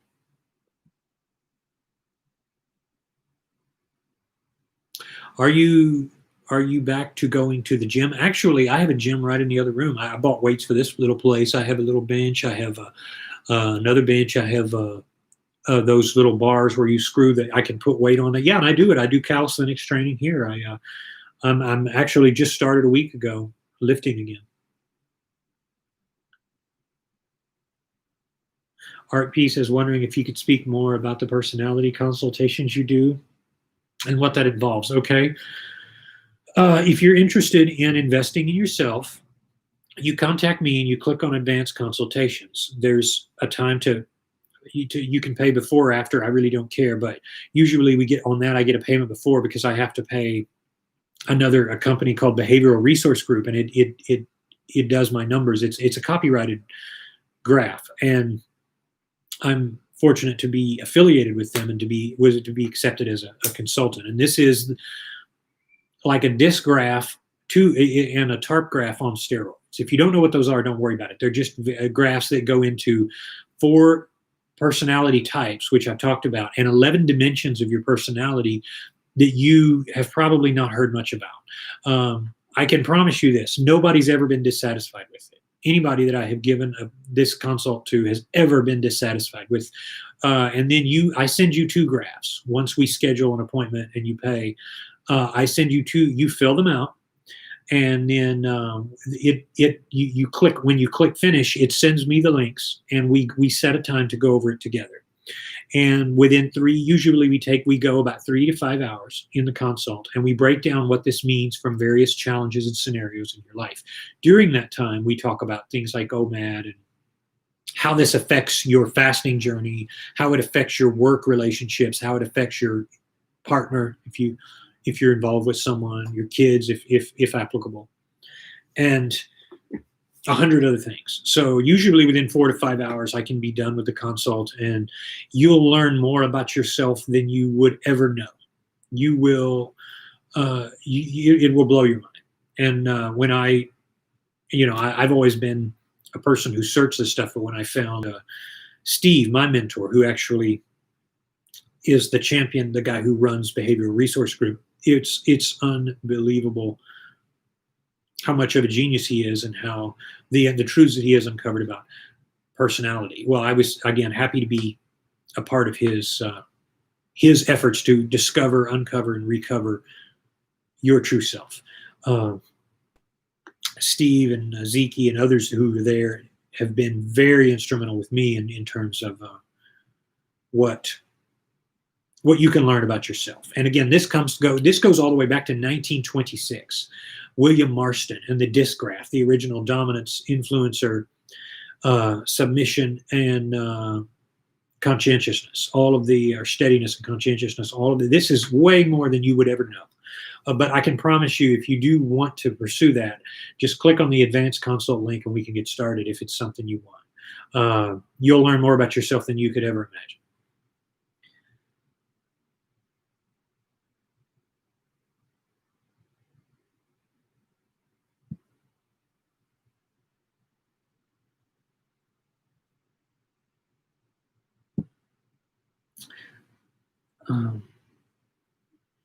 I just approved the other comment, John. It was hiding. YouTube doesn't like anything conservative, so we have to tread carefully on the YouTube, because it's trying to hide comments. All of you guys, John, Boston, and Travel and Learn, all of your comments have been hidden. I've had to manually approve them. You see how it works? They have these people that are setting up algorithms to try to hide certain content because they consider it evil. It's crazy.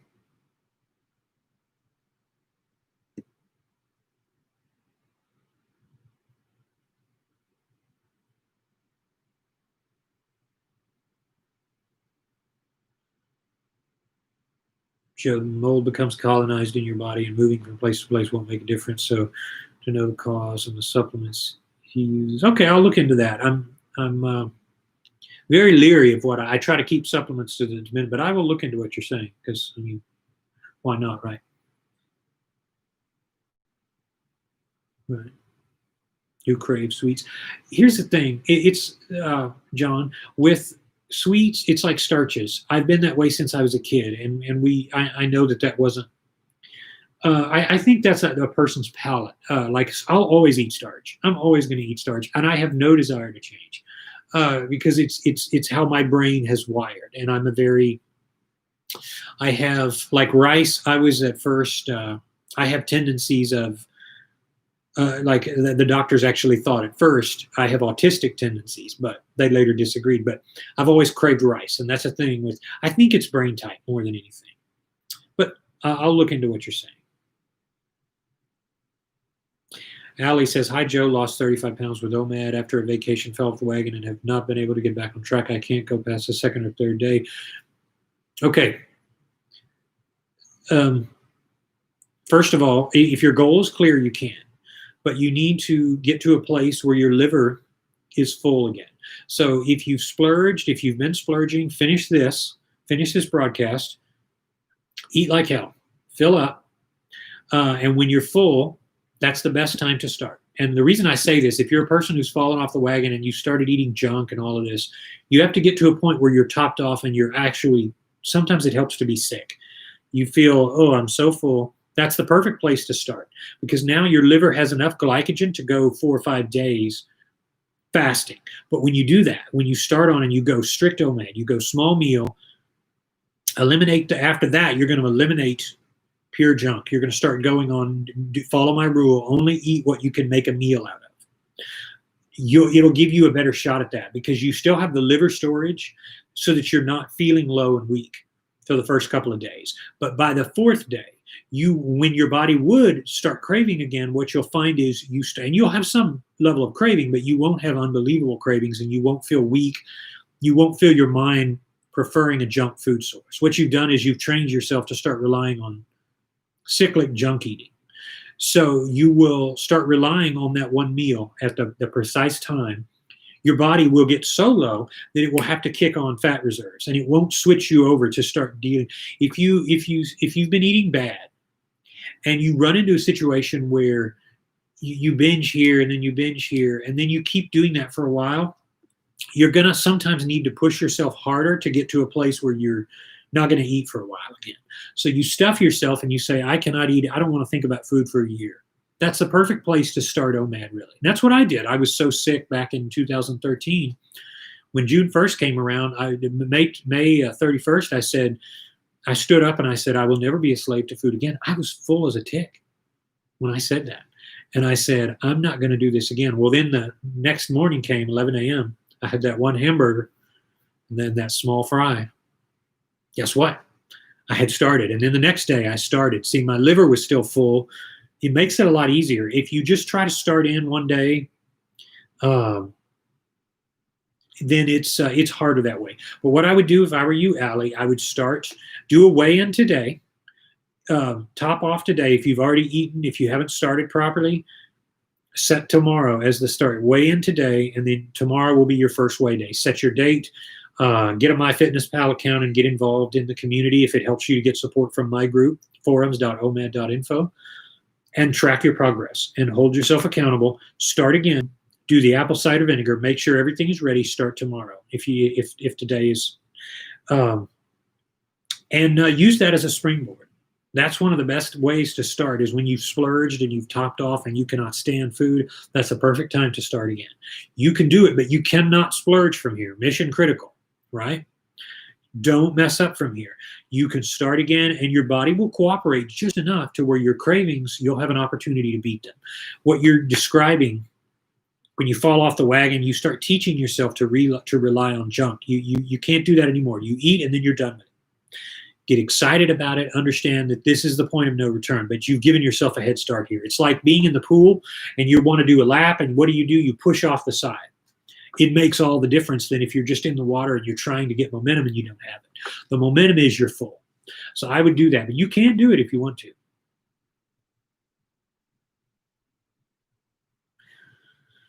Sean says, thank you, Joe. We'll monitor closely for going for a long, steady loss. Let's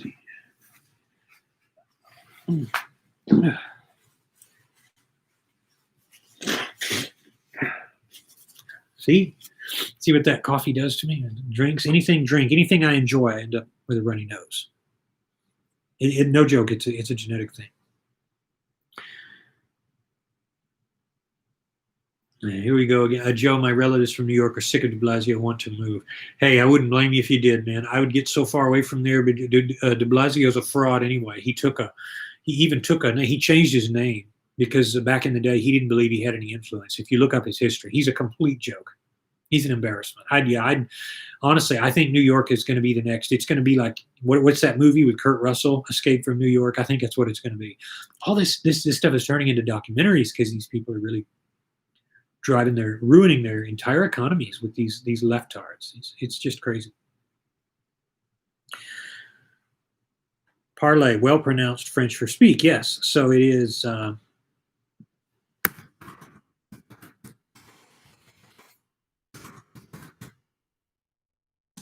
it'll pop up.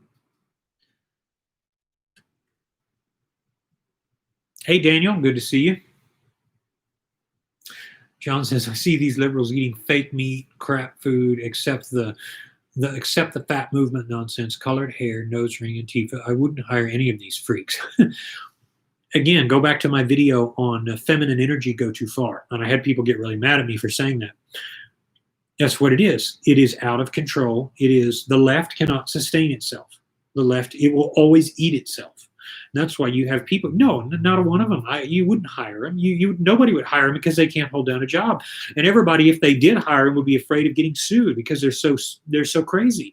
I've had to deal with them before. I've had to, and I'm the type of boss who will say no, or potential boss who will say no to someone right there in the interview. I'm not going to make them wait 2 weeks. I'll be like, look, thanks for coming in. It didn't work. I don't see it as being a fit, but thank you. I'll tell them right there. But yeah, they're absolutely nuts. So, all right, I'm gonna post the links to my channels since you guys have asked, so that you can. So I just wanted to ask how you felt about that, and if you had heard them. Okay.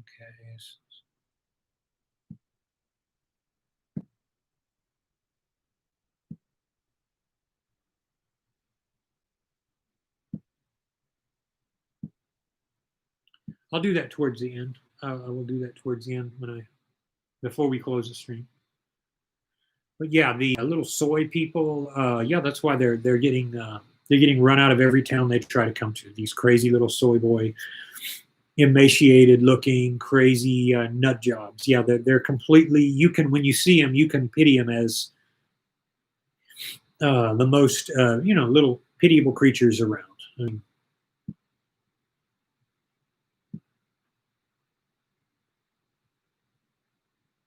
My partner and I keep messing up on our, we're still trying though. We eat breakfast only and start struggling around bedtime. We get it down somehow. You might change the mealtime, Bleeding Goat. You might go move the middle. Here's what I've found now, and I'm ready to say this. The most successful OMADers are middle of the day eaters.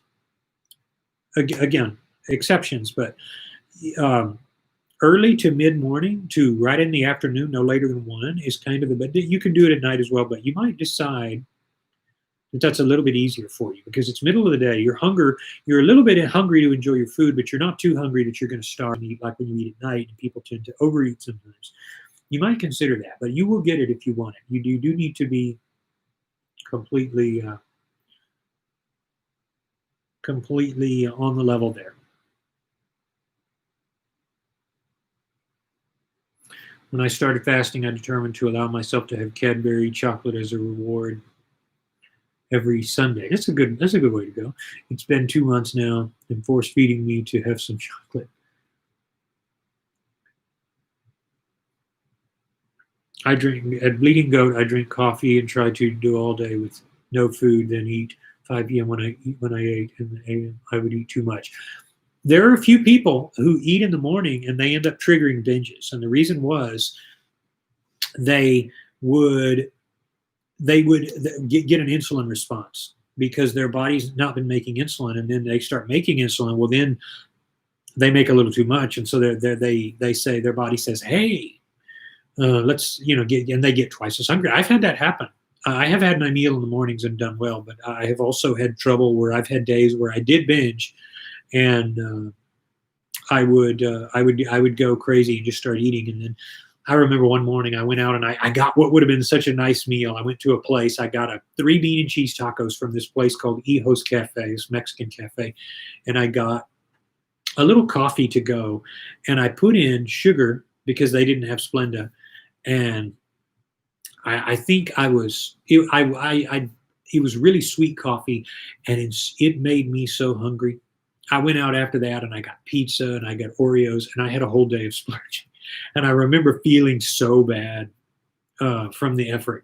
But it's possible to do that. If you're not careful, you need to look at your mealtime as utilitarian. It's a time you eat. End of story. It's like me. You have to look at it like a militaristic. You get to shower at 9. You get to do. You get up at 5 a.m. You make your bed. But make sure it works for you first. So what I would do is probably try to readjust your mealtime. But you be careful because it can trigger an all-day binge. Some people, they really like eating in the mornings because they're too tempted by their food. and they run into trouble. But that's always going to be your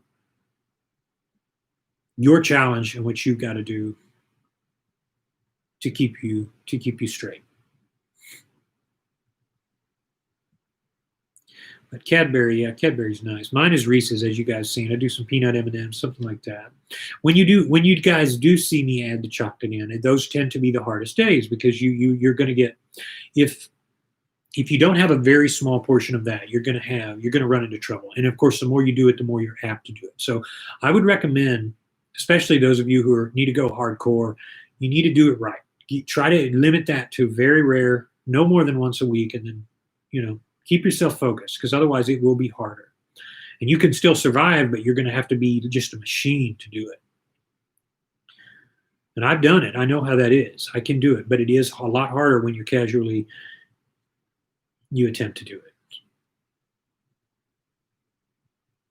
My metabolism slowed down and finally awake and realizing what's the role. Well, your metabolism will slow down to some degree, but it's probably going to, it's never as pronounced. It's mostly your fear of it. Your metabolism is going to do what's required. By the way, for those of you earlier here about the vitamin D, the D3, like one of the benefits is it will speed up your metabolism. Sunlight speeds up your metabolism. It also makes you regular. For those of you who've had any trouble with regularity in your going to the bathroom, that means your metabolism's been slow. It will speed up. With D3 and walking and doing things like that, you're going to speed up your metabolism. I guarantee you. So to those of you who've been told that your metabolism is going to get slow on OMAD, you can ignore it, because as you adjust, it will go through periods where you get slower. But if you stay on the path, and you'll get going. Make sure the sun plays an active role in your life, and you'll do fine. Food Dude OMAD, hey man, how's it going? Finally caught you live. I've been meaning to ask you what your views are on the grand scheme of things. I saw you cover some Alan Watts before. So this is I identify. I have no labels. I identify as a Taoist, meaning that I believe all of the universe. I believe here and now. I believe this is all a manifestation of what could be called divine purpose. I do not identify as a religion. I do not identify as anti-religion, but I believe that all of our progress and work here is part of the divine manifestation. So Alan Watts, I think, was one of the wisest people that lived in the last century, and I think he was onto things, and I think he was really the gateway for understanding things in the West. And it's kind of, I consider it part of my mission to bring back in some deist and dualistic ideas to our thought, because the problem is Judeo-Christianity, as valuable as it is morally and practically, it doesn't have the fluidity of the more Eastern philosophies. The Eastern philosophies like Taoism and Buddhism don't struggle with origins. Christianity does. Judaism does, because they think linear. A, God created everything. B, the world will end. Well, then what comes before and what will come after? So you can't, I think that by the marriage of all concepts and ideas, ultimate truth is derived. And I don't want to derail our progress here, but as a Taoist, I believe that it's all of these beliefs and more. In some ways, I am an atheist, and in some ways, I am a believer in Judeo-Christian values. As a political conservative, I'm definitely in the minority in that, because a lot of Eastern philosophy is considered somewhat liberal, but it's none of those things. I have learned that the truth is everywhere and nowhere at all. It is all around you. And I believe that when you understand that, you understand that there are no labels. There's no way to classify me. There's no way to classify you, because we're all part of what has to be. I hope that at least generally answers your question there. But I identify as a Taoist, as an animist. I believe that ultimately the truth is right here, right now. Everything that you've ever seen, done, or wanted, or thought about is part of the way things are. Our science fiction, everything is our understanding, fleeting though it may be, of things. 11:30 a.m. is the best time for me. Pia, I fully agree. That is my meal time and will be today. Chris, thank you. Love and blessings much. do what you got to do. I'm gonna have to cut us off in about 5 minutes here. I do have to run myself. I've got a very busy day ahead of me today, and it won't end until 10:30 tonight. So, but John says I did run into Elizabeth Warren and said, Pocahontas, welcome back to Massachusetts. I got dirty looks from the soy boy men soy lattes. Oh well, Elizabeth Warren, I have little good to say about. So, never heard of the term soy boy. You haven't heard the term soy boy? And I'm not criticizing you if somebody likes soy, but we have a certain meaning. And if you'll see that on certain channels, it's become a derogatory term for those on the far left who force their beliefs onto others in a not very good way. Yeah, hipsters is what he's talking about. They're little libtard hipsters who are fascistic and communistic, and they want everybody else. They don't want to have a dialogue. They want a monologue. They want to shut everybody down. We wouldn't care if they just disagree with us. That we don't care. We're not offended if somebody disagrees. But those on the left do not want that, and that's where all of this crowd is. All right, so let's close out here. Let's close out at about 2 hours, 15 minutes here. I'm really a heavy guy, nearing 380 pounds, that like to graze all day. I used to be 450, but did the snake diet and got to where I'm at. I switched my diet to OMAD because I miss eating every day. There you go.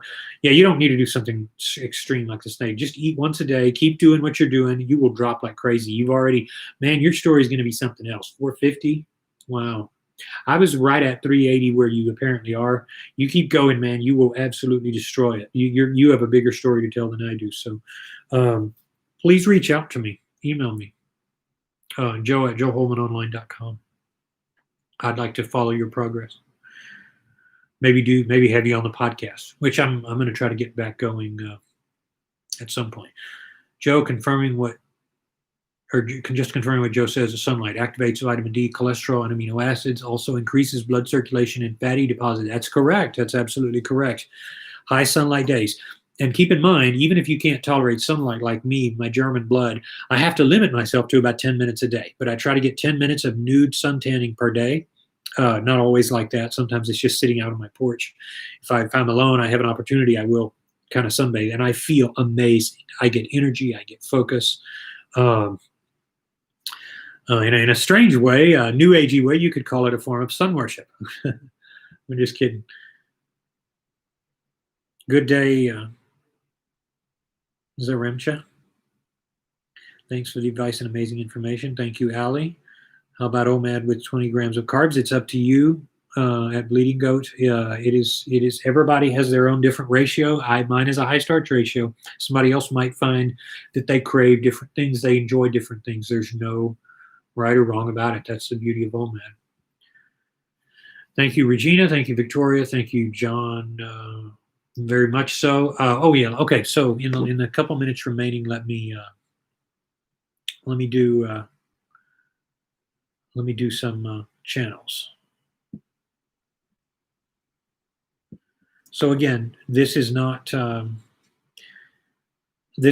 completed thing. This is just a basic channel, and it is explicit content in many ways. So for those of you this is a political channel, and I'm going to do something with it and probably turn it around. And let me do.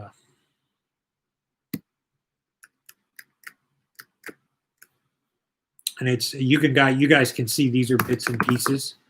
I've really started. I have some memes on there and clips. I don't have a whole lot yet, but I do want to turn this into an awareness effort.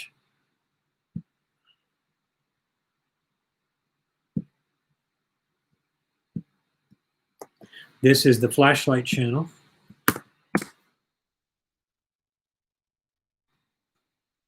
And then we will, when I'll post the HR channel, and we will